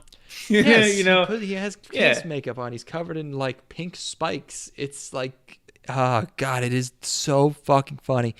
And not only is that, it's not just skating. There's skate battles, and the guy, he goes up against Shadow, and he throws firecrackers at him and breaks his arm. And then the opening plays, and you see the names, and there's Cherry Blossom, and there's also Joe. Just Joe, dude. It's like oh fuck. The baddest guy in the entire scene dresses like the Joker. He's just like, yeah, it's really something. There are a lot of fucking people watching this skateboarding, though. I have to say, it's like they get like cool, like 100 people. There's hundreds of people at this secret underground skateboarding race, and like only 3 of them ever actually race.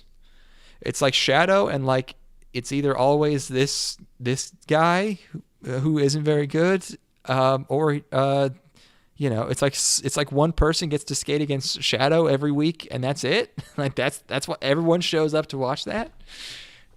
She's really good. What's going on? Yeah, I guess, but it's like, why would someone else, 2 other people go? I don't know. And Shadow's trick. His devious trick is that he has firecrackers.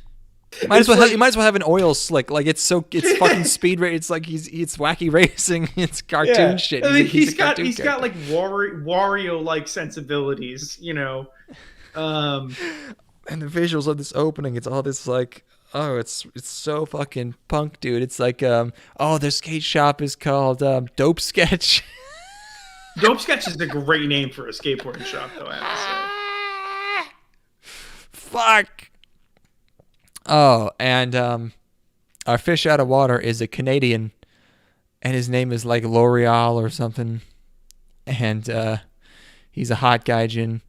They are in an absolutely tropical. They're in Okinawa, and our boy works in this shop, and Oh, and they're talking about how he has a MC has a beef with Shadow, and they're saying beefu in English. Yeah. It's like there's I still can't believe it. I can't believe it. I switched all my notes to all caps at this point. Because Canada guy's holding a skateboard and he says skateboarder while just looking at it, and he gets hired at the shop, and the guy's like, I have to deliver a skateboard to a client at night. And, what the fuck? Like, why? And then there's an eye catch, and there's a weird squirting noise during the eye catch. I don't know what that is. And then a huge black guy gives them a secret skate pass that looks like but it's the thing is like it's just gonna happen at the exact same place, right? Well, you need a pass to get in. Okay, oh, yeah, I guess, but they've been there before. At least the one has. It's maybe it's a different pass every week. Like when you go to when you go skiing or something, it's like every day it's a different color, so you gotta have the right one. I don't know. Theme parks do the same thing. But it's like the design is just, again, it's just like this. The main character looks like he should be the main character of like a property based on like a children's card game. He's like wearing a short sleeve pink sweatshirt over a long sleeve black shirt, and it's just great. And it's obvious that Canada guy's going to end up being a snowboarder. Or has already been a snowboarder. And let's see, all the rest of my notes are in all caps. The M's, so they get the pass. There's it's motherfucking Cherry Blossom. He shows up. He has a Tron bike. and Canada tapes the skateboard to his feet because he's used to snowboarding, and goes up against Shadow. And also, by the way, during all this, there's a gay rose vampire villain with a Dark Knight camera setup watching them all on CCTVs.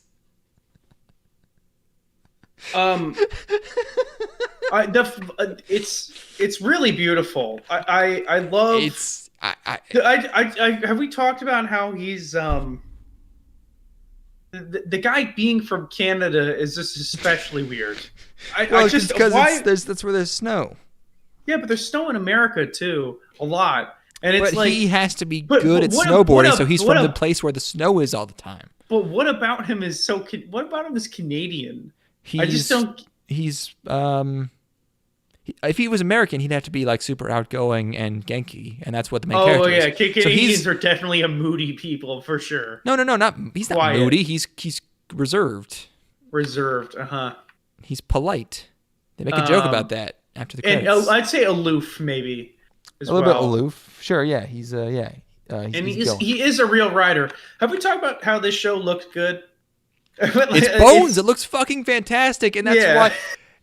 All of it looks fantastic, and everything that happens is I've never seen anything like anything that happens in this done with such sincerity.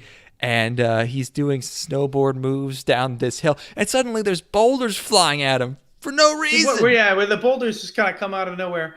It's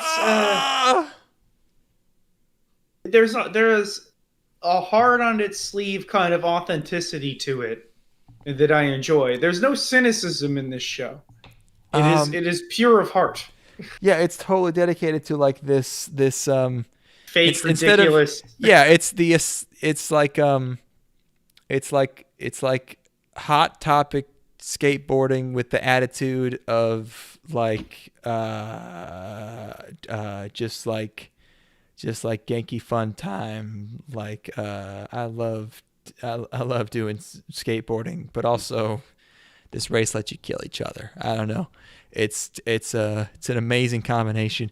And then they skate and they make it to this rainbow warehouse, and the fucking Shadow is like, I don't know if he's ready for this, and it's just like colored lights.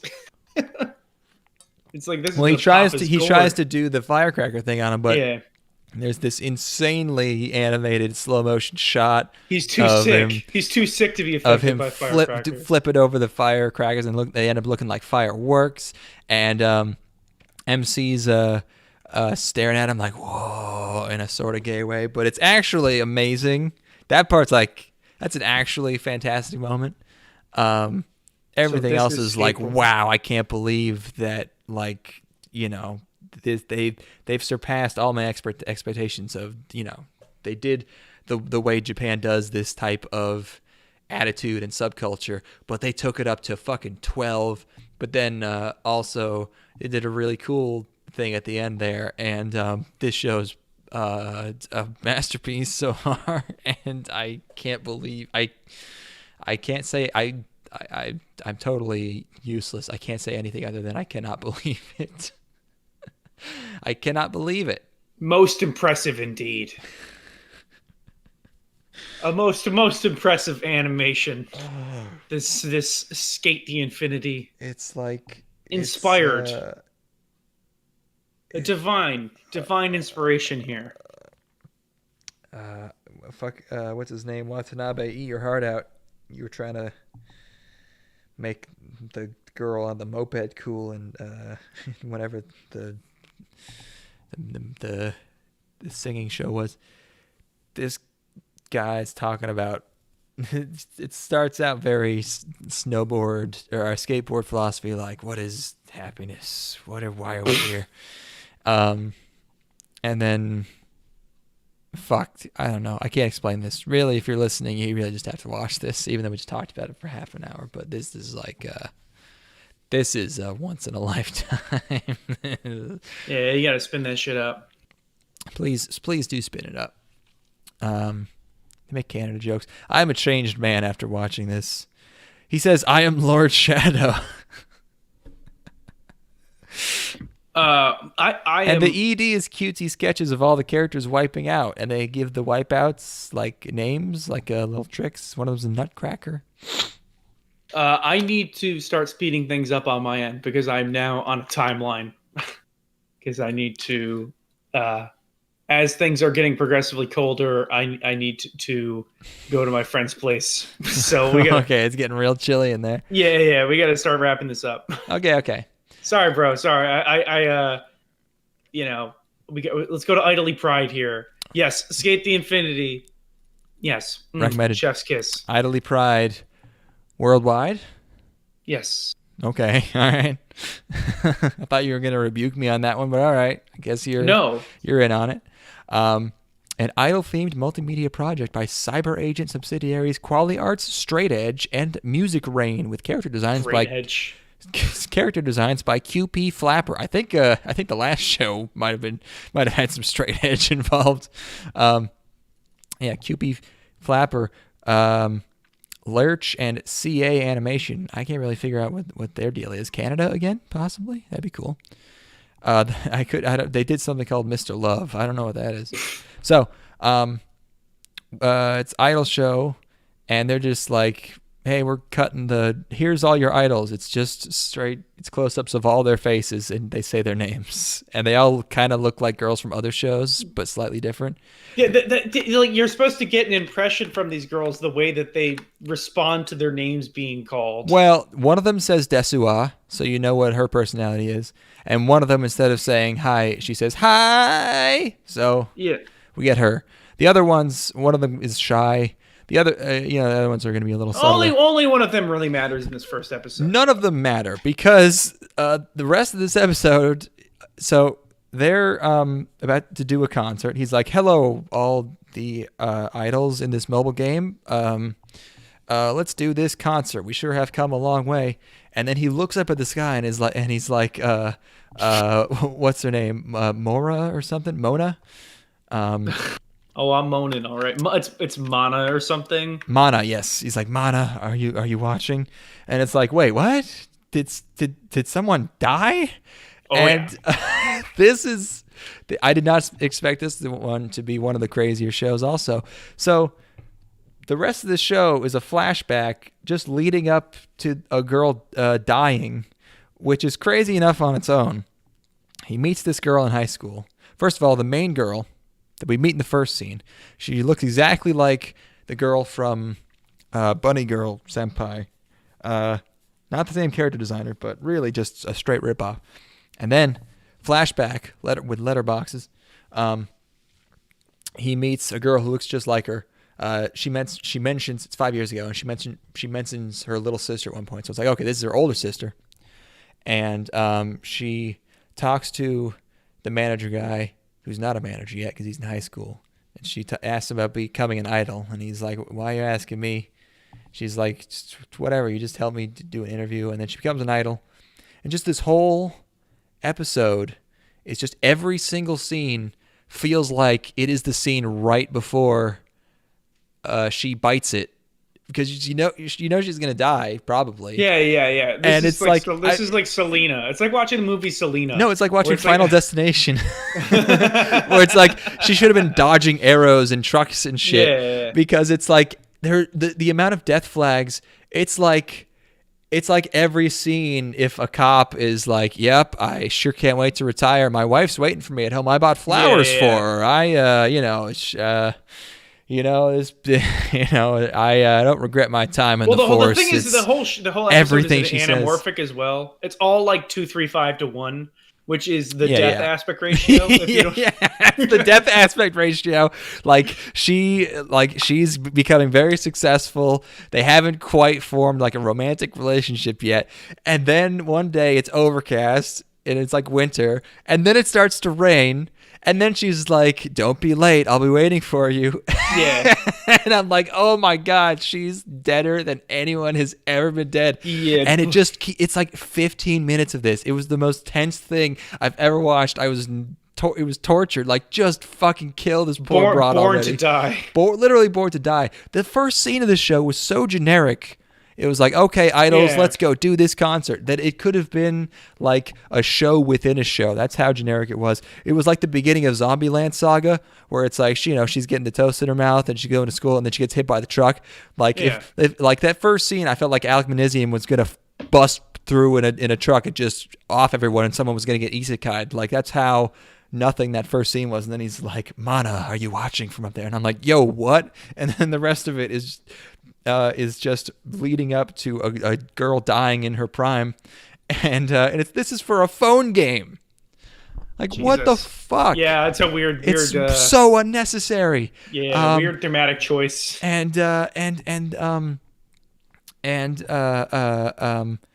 what was I gonna say? Oh, and the other crazy thing they throw in is there's an AI that ranks idols. So there's like a level up system. They just tossed that in for no reason. I thought it was going to be like, she turned 22 and the AI summarily executed her, for being an old hag. But no, she dies.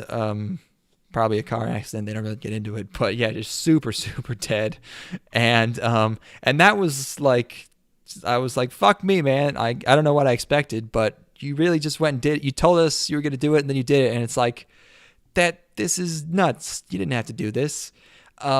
Because the reason is like, there's, obviously her sister is following in her footsteps and they're all trying to make her proud or whatever. And it's like, maybe there's some healing element, but the problem is that there's no amount of accomplishment in the field of idling that could make up for or provide closure for something that tragic. Like, it's a shitty industry that makes shitty music, and you're in it for 4 years before you get tossed out at 22. Yeah. I mean, you're just a vessel for molestation. Yeah, you are a sex vessel. I don't know about but the point is that it's like, oh, I'm gonna become an idol for you to you're not gonna get closure for your fucking. You won't even realize when the peak is happening when you're there. Yeah, and also for the manager, like the girl that he was probably in love with just fucking got flattened by a semi, and now he's like, we gotta do these concerts for her, and it's like, no, that doesn't work at all, man. You can't put that baggage on these girls. And then they toss all that out because it turns out she's also there and she's a ghost. A ghost. What the? I don't want to overreact. That's a lot of pride. But it's like, I know that I, for one, am very proud. I, I, We have to move on. She's a ghost. Okay. It's becoming cold. I'm getting so cold. I'm gonna be a ghost. I'm fucking looking like one right now. Yeah. Do the show that you saw that I didn't see. Why? So we can get it out of the way. Okay. Redo of Healer. Yeah. Redo of Healer. Where's my screenshots? Right here. Redo of Healer. The Healer's Do-Over. Transcendent healing through insta-kill magic and skill copying. This is a light novel being animated by TNK. Viewer discretion at the beginning of this one. Interesting. This one's hardcore. Might be a bit of an anti-hero. Yeah. So it's a guy. There's hinted that he has a past life. He's being taken care of by this lady who's sort of taking him in as like his mother. I think he was kind of like an orphan. He finds a naked fairy in the woods who grants him knowledge of his past life by kissing him on the eyeball. And he was a healer for this, like, what are they called in RPGs? You know, like not a tribe, you know, a guild or whatever. Yeah. Going after the demon lord. But he was basically like a slave. Like, they would just like really fuck him up.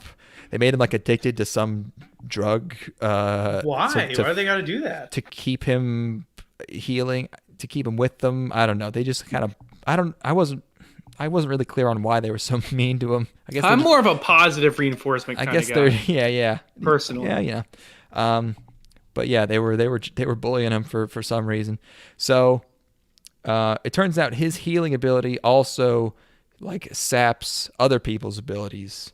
So he has been like gaining everybody else's like memories and knowledge and magic. And right when they defeat their ultimate bad guy, the demon lord, he turns to like the guild leader and he's like, "Yo, fuck you! I'm turning back time and redoing my whole life just so I can get revenge on you." And then he goes back and resets everything. So now he's reborn and he gets all his memories back from this fairy, and now he's going back through his life. He's getting recruited by the same guild again. And he's getting all the same healing powers, but now he has not foreknowledge, and he's just gonna stunt on these bitches, and really, I don't know what he's gonna do to them, but he does. Clown on them bitches. But he joins them, and they have like concubines or something, and one goes into his room and he's like, and wants to service him, and he's like, "Yeah, hell yeah," and then he fucks, and then his narration is like, "Yeah, I went through them one by one and also healed them to get there." So he's just being ruthless, and he's also banging all these maids and shit. So pretty sweet.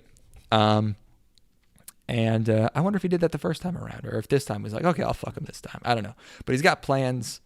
I'm kind of curious to see the extent of his revenge, but otherwise, it's not really grabbing me. But he does fuck. Nice. We like it when they do the fuck. Yeah, in this way. What else is going on? Okay. Mushoku Tensei. Yeah. This is another reborn show. This is lamer. It's got Sugita. You do get to suck titties. He sucks. Yeah, he does suck titties. Yeah, light novel, Studio Bind, formed in 2018. This is it's basically White Fox and Egg Firm. Pretty good duo. It's called Jobless Reincarnation. I think this was the other guy in the car with Mana. He also dies in a rainy car crash.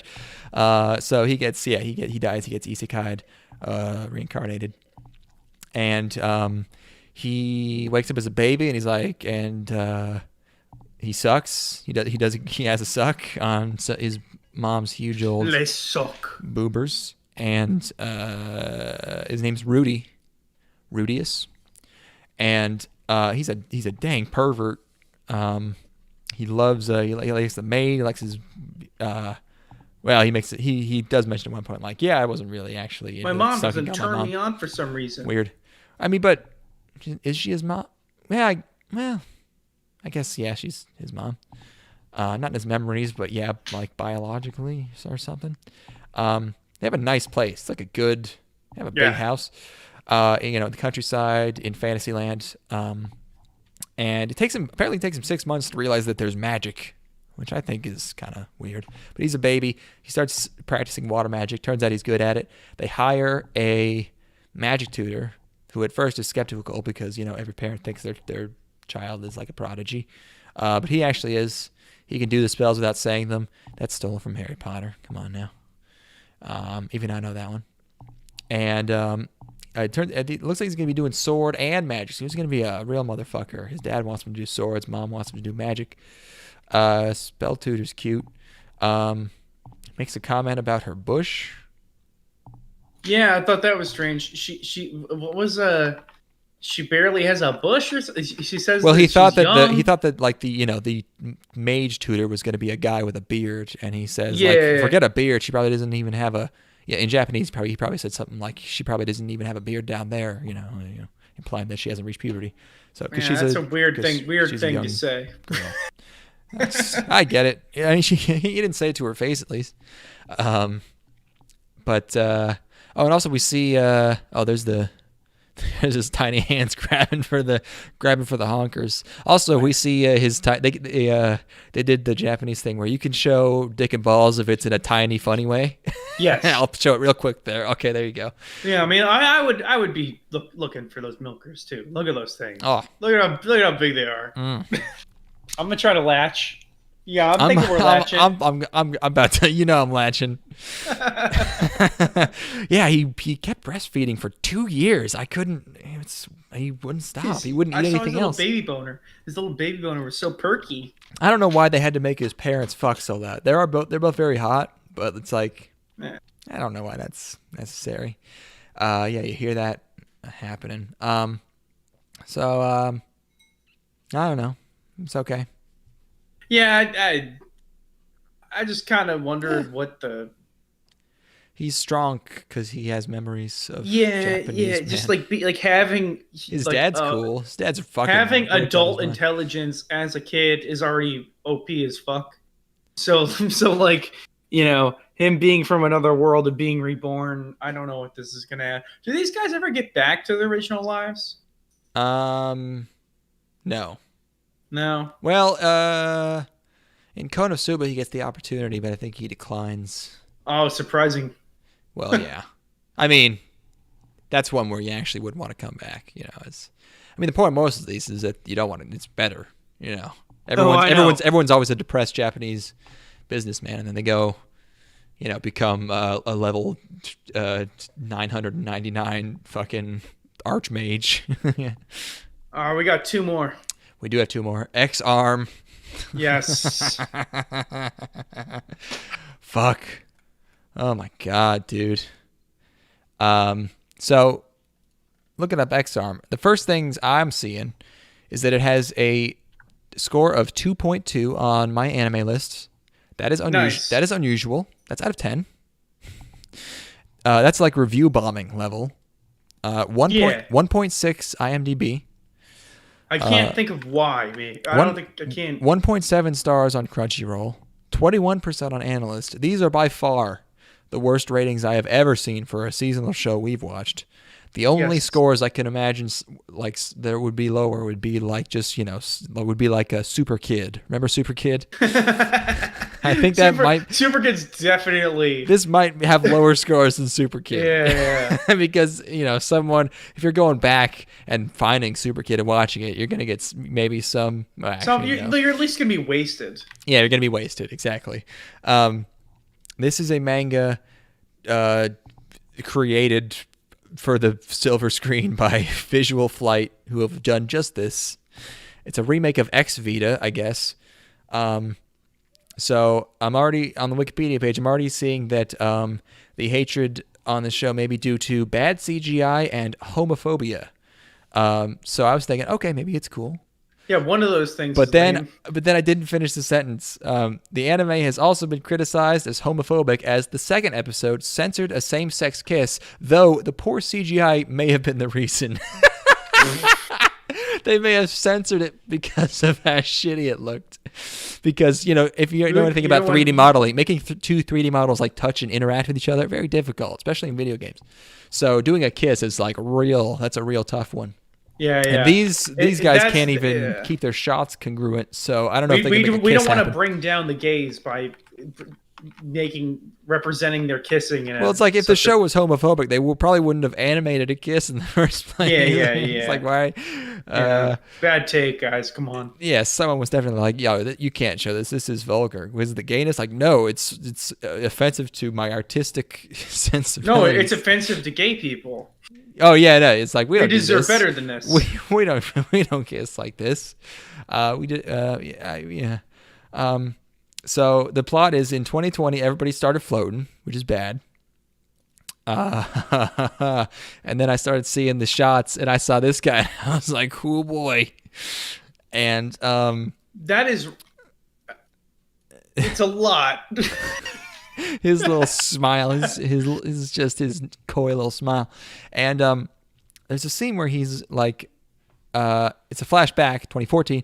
He looks at like camera phones and he starts tripping balls. I don't know. He has some like he's allergic to technology or something. I don't know, but this is the only show I know of where only the main character is CG, at least in the flashback scenes in 2014.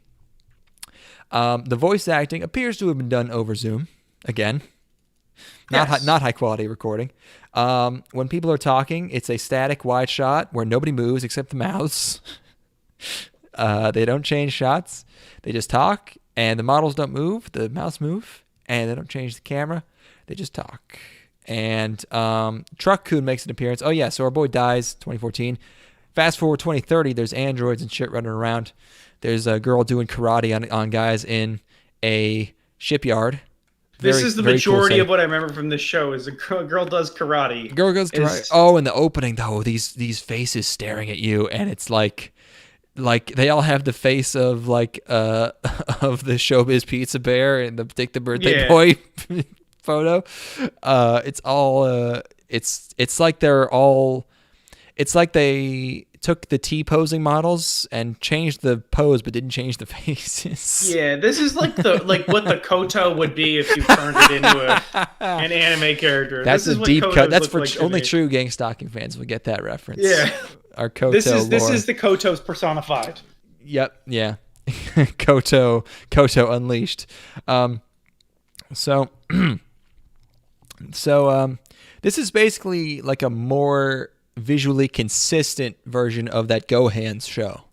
Because I saw some similarities. Like the guys with the guns, they have like sort of similar models. I don't know.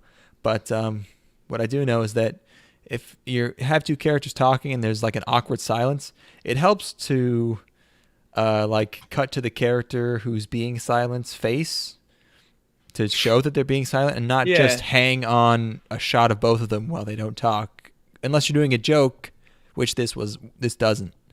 But it's 2030. This whole thing's so fucking rushed. It's just like I don't know if it's rushed or if it's just they were really inexperienced. Yeah. So he's a robot now. He's a brain in a box, and he gets stolen by these ladies on a boat, and one of them's an android, and you see the world through her eyes sometimes, and she has this UI screen where there's just like a bunch of English gibberish letters in one corner, and there's a spinning brain on the other corner. It's great. And they run into a villain who's a dude who can block bullets, and he's got one big dreadlock or a braided ponytail or something, and he says, "Muda, you can't hit me with your stinking bullets." Mm-hmm. And what the fuck was that? Oh no, cat's dragging her butt across the floor. That's not. That's a good always sign. Good. Ooh, but what is that? What are you doing? You okay? What the fuck was that? Okay. Is she all right? Oh, she's licking her butt now, so hopefully she took care of it. Am I gonna have to do a butt check? You need a butt check? What's going on over there? I gotta do a butt check on my cat. You. Oh, don't drag it across the... Oh, no. I'm so cold. Oh, she got it on the carpet. Oh, fuck. Well, now I don't know what to do. Well, we gotta finish X-Arm. We gotta finish Wonder Egg Priority. And I'm sorry for having to expedite this so much, but it's a fucking critical situation. Okay, but I'm also in a critical situation, so you just stall for real quick while I go wipe my cat's butt. Okay, all right, what am I thinking about? What have I been doing with my time? Watching Queen's Gambit, first episode, complete garbage. And then the next couple episodes are good. Really looking forward to the period where she gets dick down. Really hoping she gets dick down soon. Want to watch Anya Taylor-Joy's character get fucked. I feel like she has to. Yes, I think it's kind of enjoyable schlock. I think some of the casting's a little strange, and the chess is like super rudimentary. But I like how they don't explain the chess. I think that's good. They recognize that the chess doesn't really matter, and I like how even the most elite chess players are giant dorks. That's good. That they're like dudes who dress in fucking in dusters and have cowboy hats on. That's accurate. Yeah, the American champion is like a turbo nerd, which is good.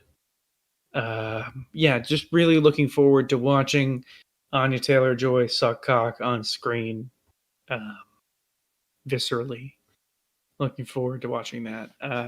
Yeah, her career has really taken off since she was in that New Mutants movie. I think that's what really got her going, was the New Mutants. It's cold.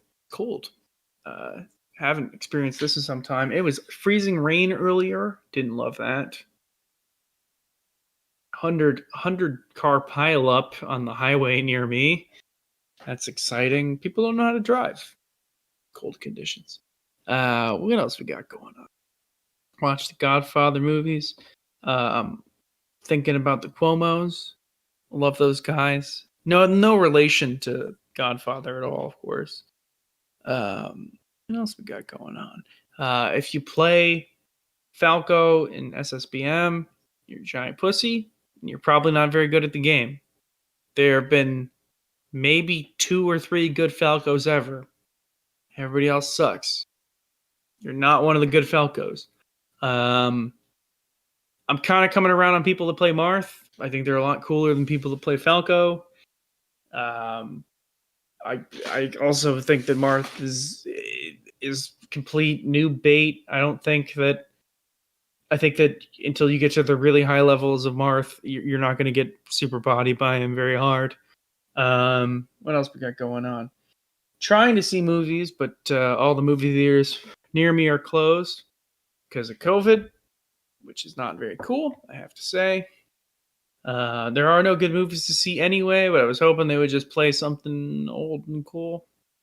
And I actually tried to buy tickets the other day. I saw like, oh, this movie's playing, so I'm gonna see if maybe some friends want to go. And by the time my friends told me that they wanted to go, they had canceled the screening because they couldn't sell at the theater. So that's going on. What else I got going on? I'm watching a lot of Portlandia. Yeah, hopefully Declan's cat is okay. We need to find out about that. Let's see what's going on YouTube. I'm going to watch some YouTube videos and describe them to you. Okay.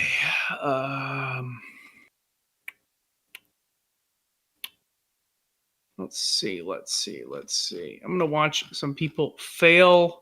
Shopping cart fails. That's what I'm going to watch. Let's see this. Okay. There we are in. I'm going to start from the beginning of it. Okay. Let's see. This is a guy in a grocery store. It looks like a Walmart. He's in a Walmart. and he's pushing a cart along, and now he's hopping up on the back, and he has tilted the car back and hit his face in the ground because that cart was too rear heavy. And, he hit his face. Okay, we got people in a field, maybe some sort of baseball field. I'm seeing a fence. One of them's holding a can, presumably some sort of. They look like maybe some metal people. One of them's got long hair. One of them doesn't seem to be as committed to the whole metal aesthetic. One of them has long hair and jean shorts and black shoes.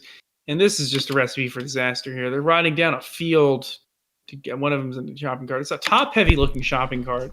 It's one of those shopping carts where there's a huge spot beneath where you'd usually put your sodas, but it's extra large, so it's extra top-heavy. So I'm thinking we're on our way to Smash City here. Let's see what happens, okay? Ooh. And his friend threw him. Oh, that's rough. His friend threw him. And it looks like they had been kind of going successfully along as a team, but he abandoned his friend and threw him on the ground. Seems like the guy was able to salvage the better portion of his drink there, but that was a pretty unchill move, I have to say. What's up? How's the poop? It's all over. I hope you have enjoyed the last episode of Gang Stalking, everybody. Is it on me? I guess I didn't get it on me. Yeah, I don't know. It's, I wonder how I deal with this. Just poop on the carpet. On the kitchen floor, it's easy. The carpet, I need some kind of cleaning product. Let's get Wonder Egg Priority done so that I can warm myself and you can clean the shit. Yeah.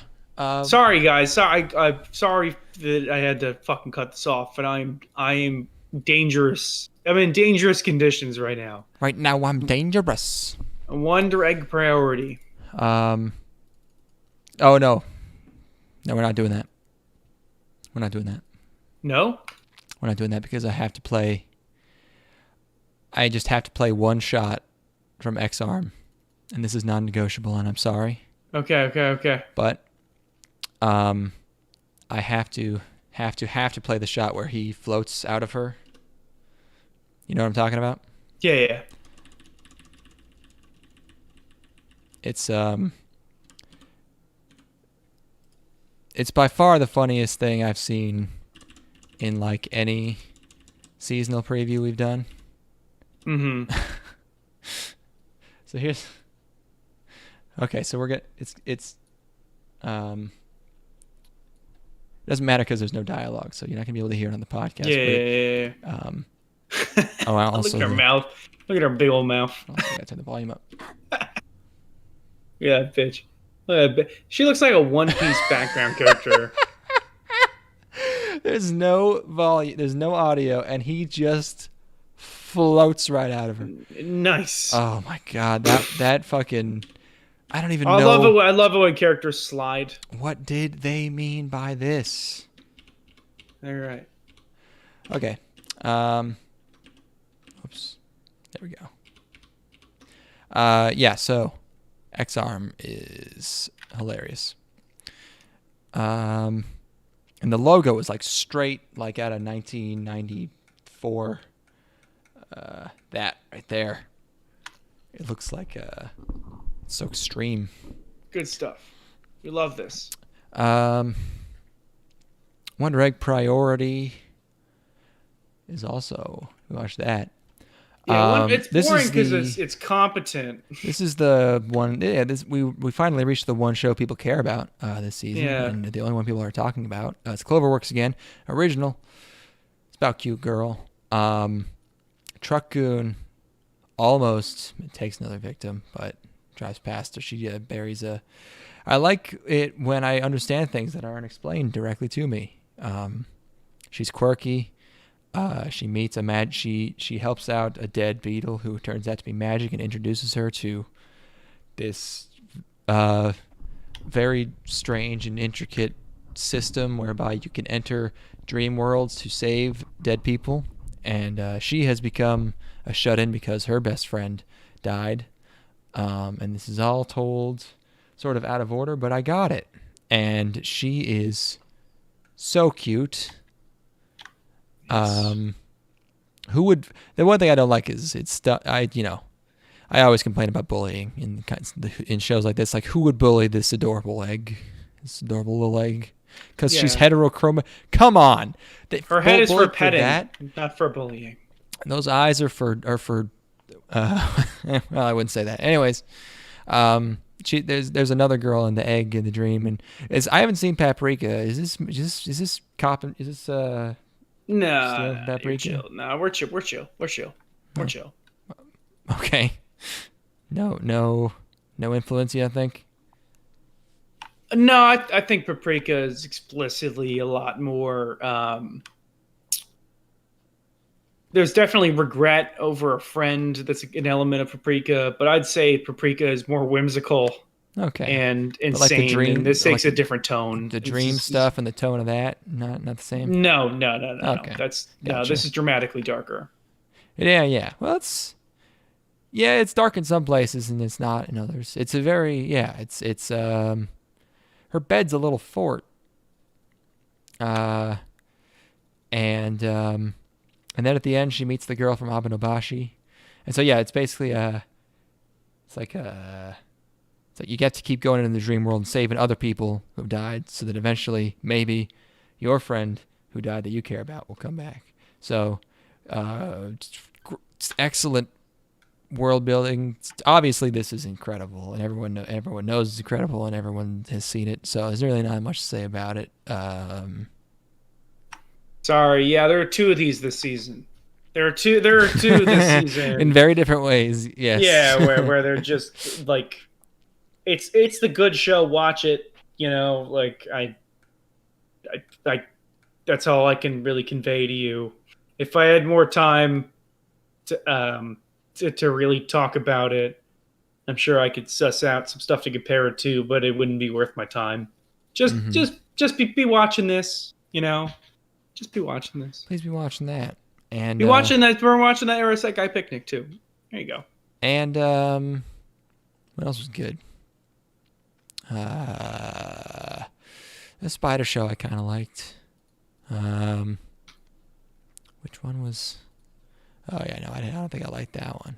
Back Arrow might be something to it. Got some pedigree. You can't ignore those names. Yep. Horimiya. Yeah.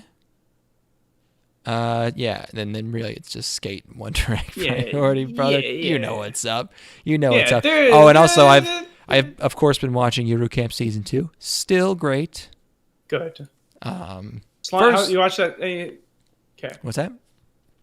I was gonna ask about Slime Show too. I'm sure it's the same. Haven't watched it yet. Dr. Stone is probably still bad. I'll still watch all of it anyways.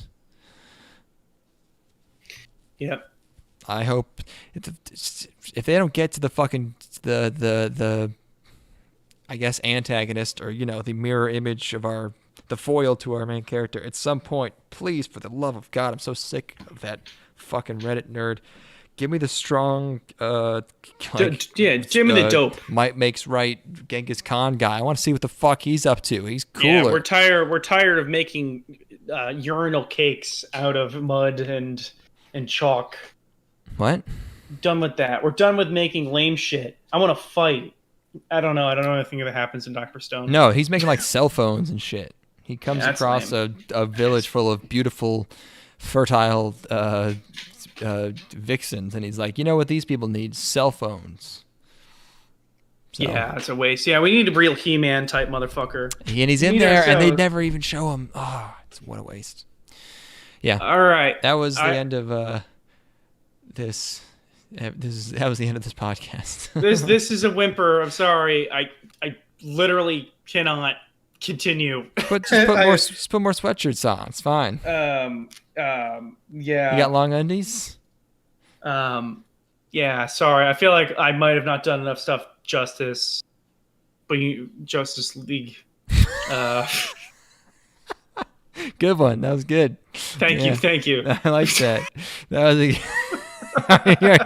you got brain damage from hypothermia. It's probably like 64 in your apartment. My hands don't even work. Okay, 63 then. Yeah. Nah, we'll cover something else. This is what you get when we do 3 episodes. We have to start doing 2 episodes instead. 3 episodes is too much. We need to gun. But that would be way longer. We would be much more burnt out by the end of the second episode. What we need is to not record on fucking Sundays, which is really one of the only. Shit. But it's how is it every day except for Sunday? Yeah, shit. That's how my life be. I've got Valentine's Day off, baby. You and me in a romantic talk sesh. That's it. And it's true. This was our Valentine's Day episode. Yeah. We'll come at you with an episode on something else soon, hopefully, if my life allows for it. Yeah. Otherwise, I'll see you guys in June. Yeah. Justice League's exciting though. Can't wait to see that when that comes out. I'm less excited. All that stuff looked the same as I wanted. Crazy. That first trailer way better. I don't care if he says the society. The society thing's actually a bad omen. You don't want that. I disagree. This is a good omen. No, you want unmitigated. You want you want crazy without What I want if original the thing crazy. is if that's actually just parallel thinking? No, there's absolutely zero chance. A man can dream. They have marketers. They have they have test audiences. Like there's no. There's no way no one pointed that out. 0% chance. All right, that's it. The season's done. Yeah. Sorry, guys. If nature is in the way of me right now. Well, it's not like the episode's too short. It's just that I just didn't bring my pizzazz. We had to do too many shows, and also I couldn't describe most of them because they blew my fucking nutsack off my body, and also right at the end there, my cat put poop everywhere, which she has never done before. And she got really mad when I tried to wipe it off of her, so now she's just locked in the bathroom.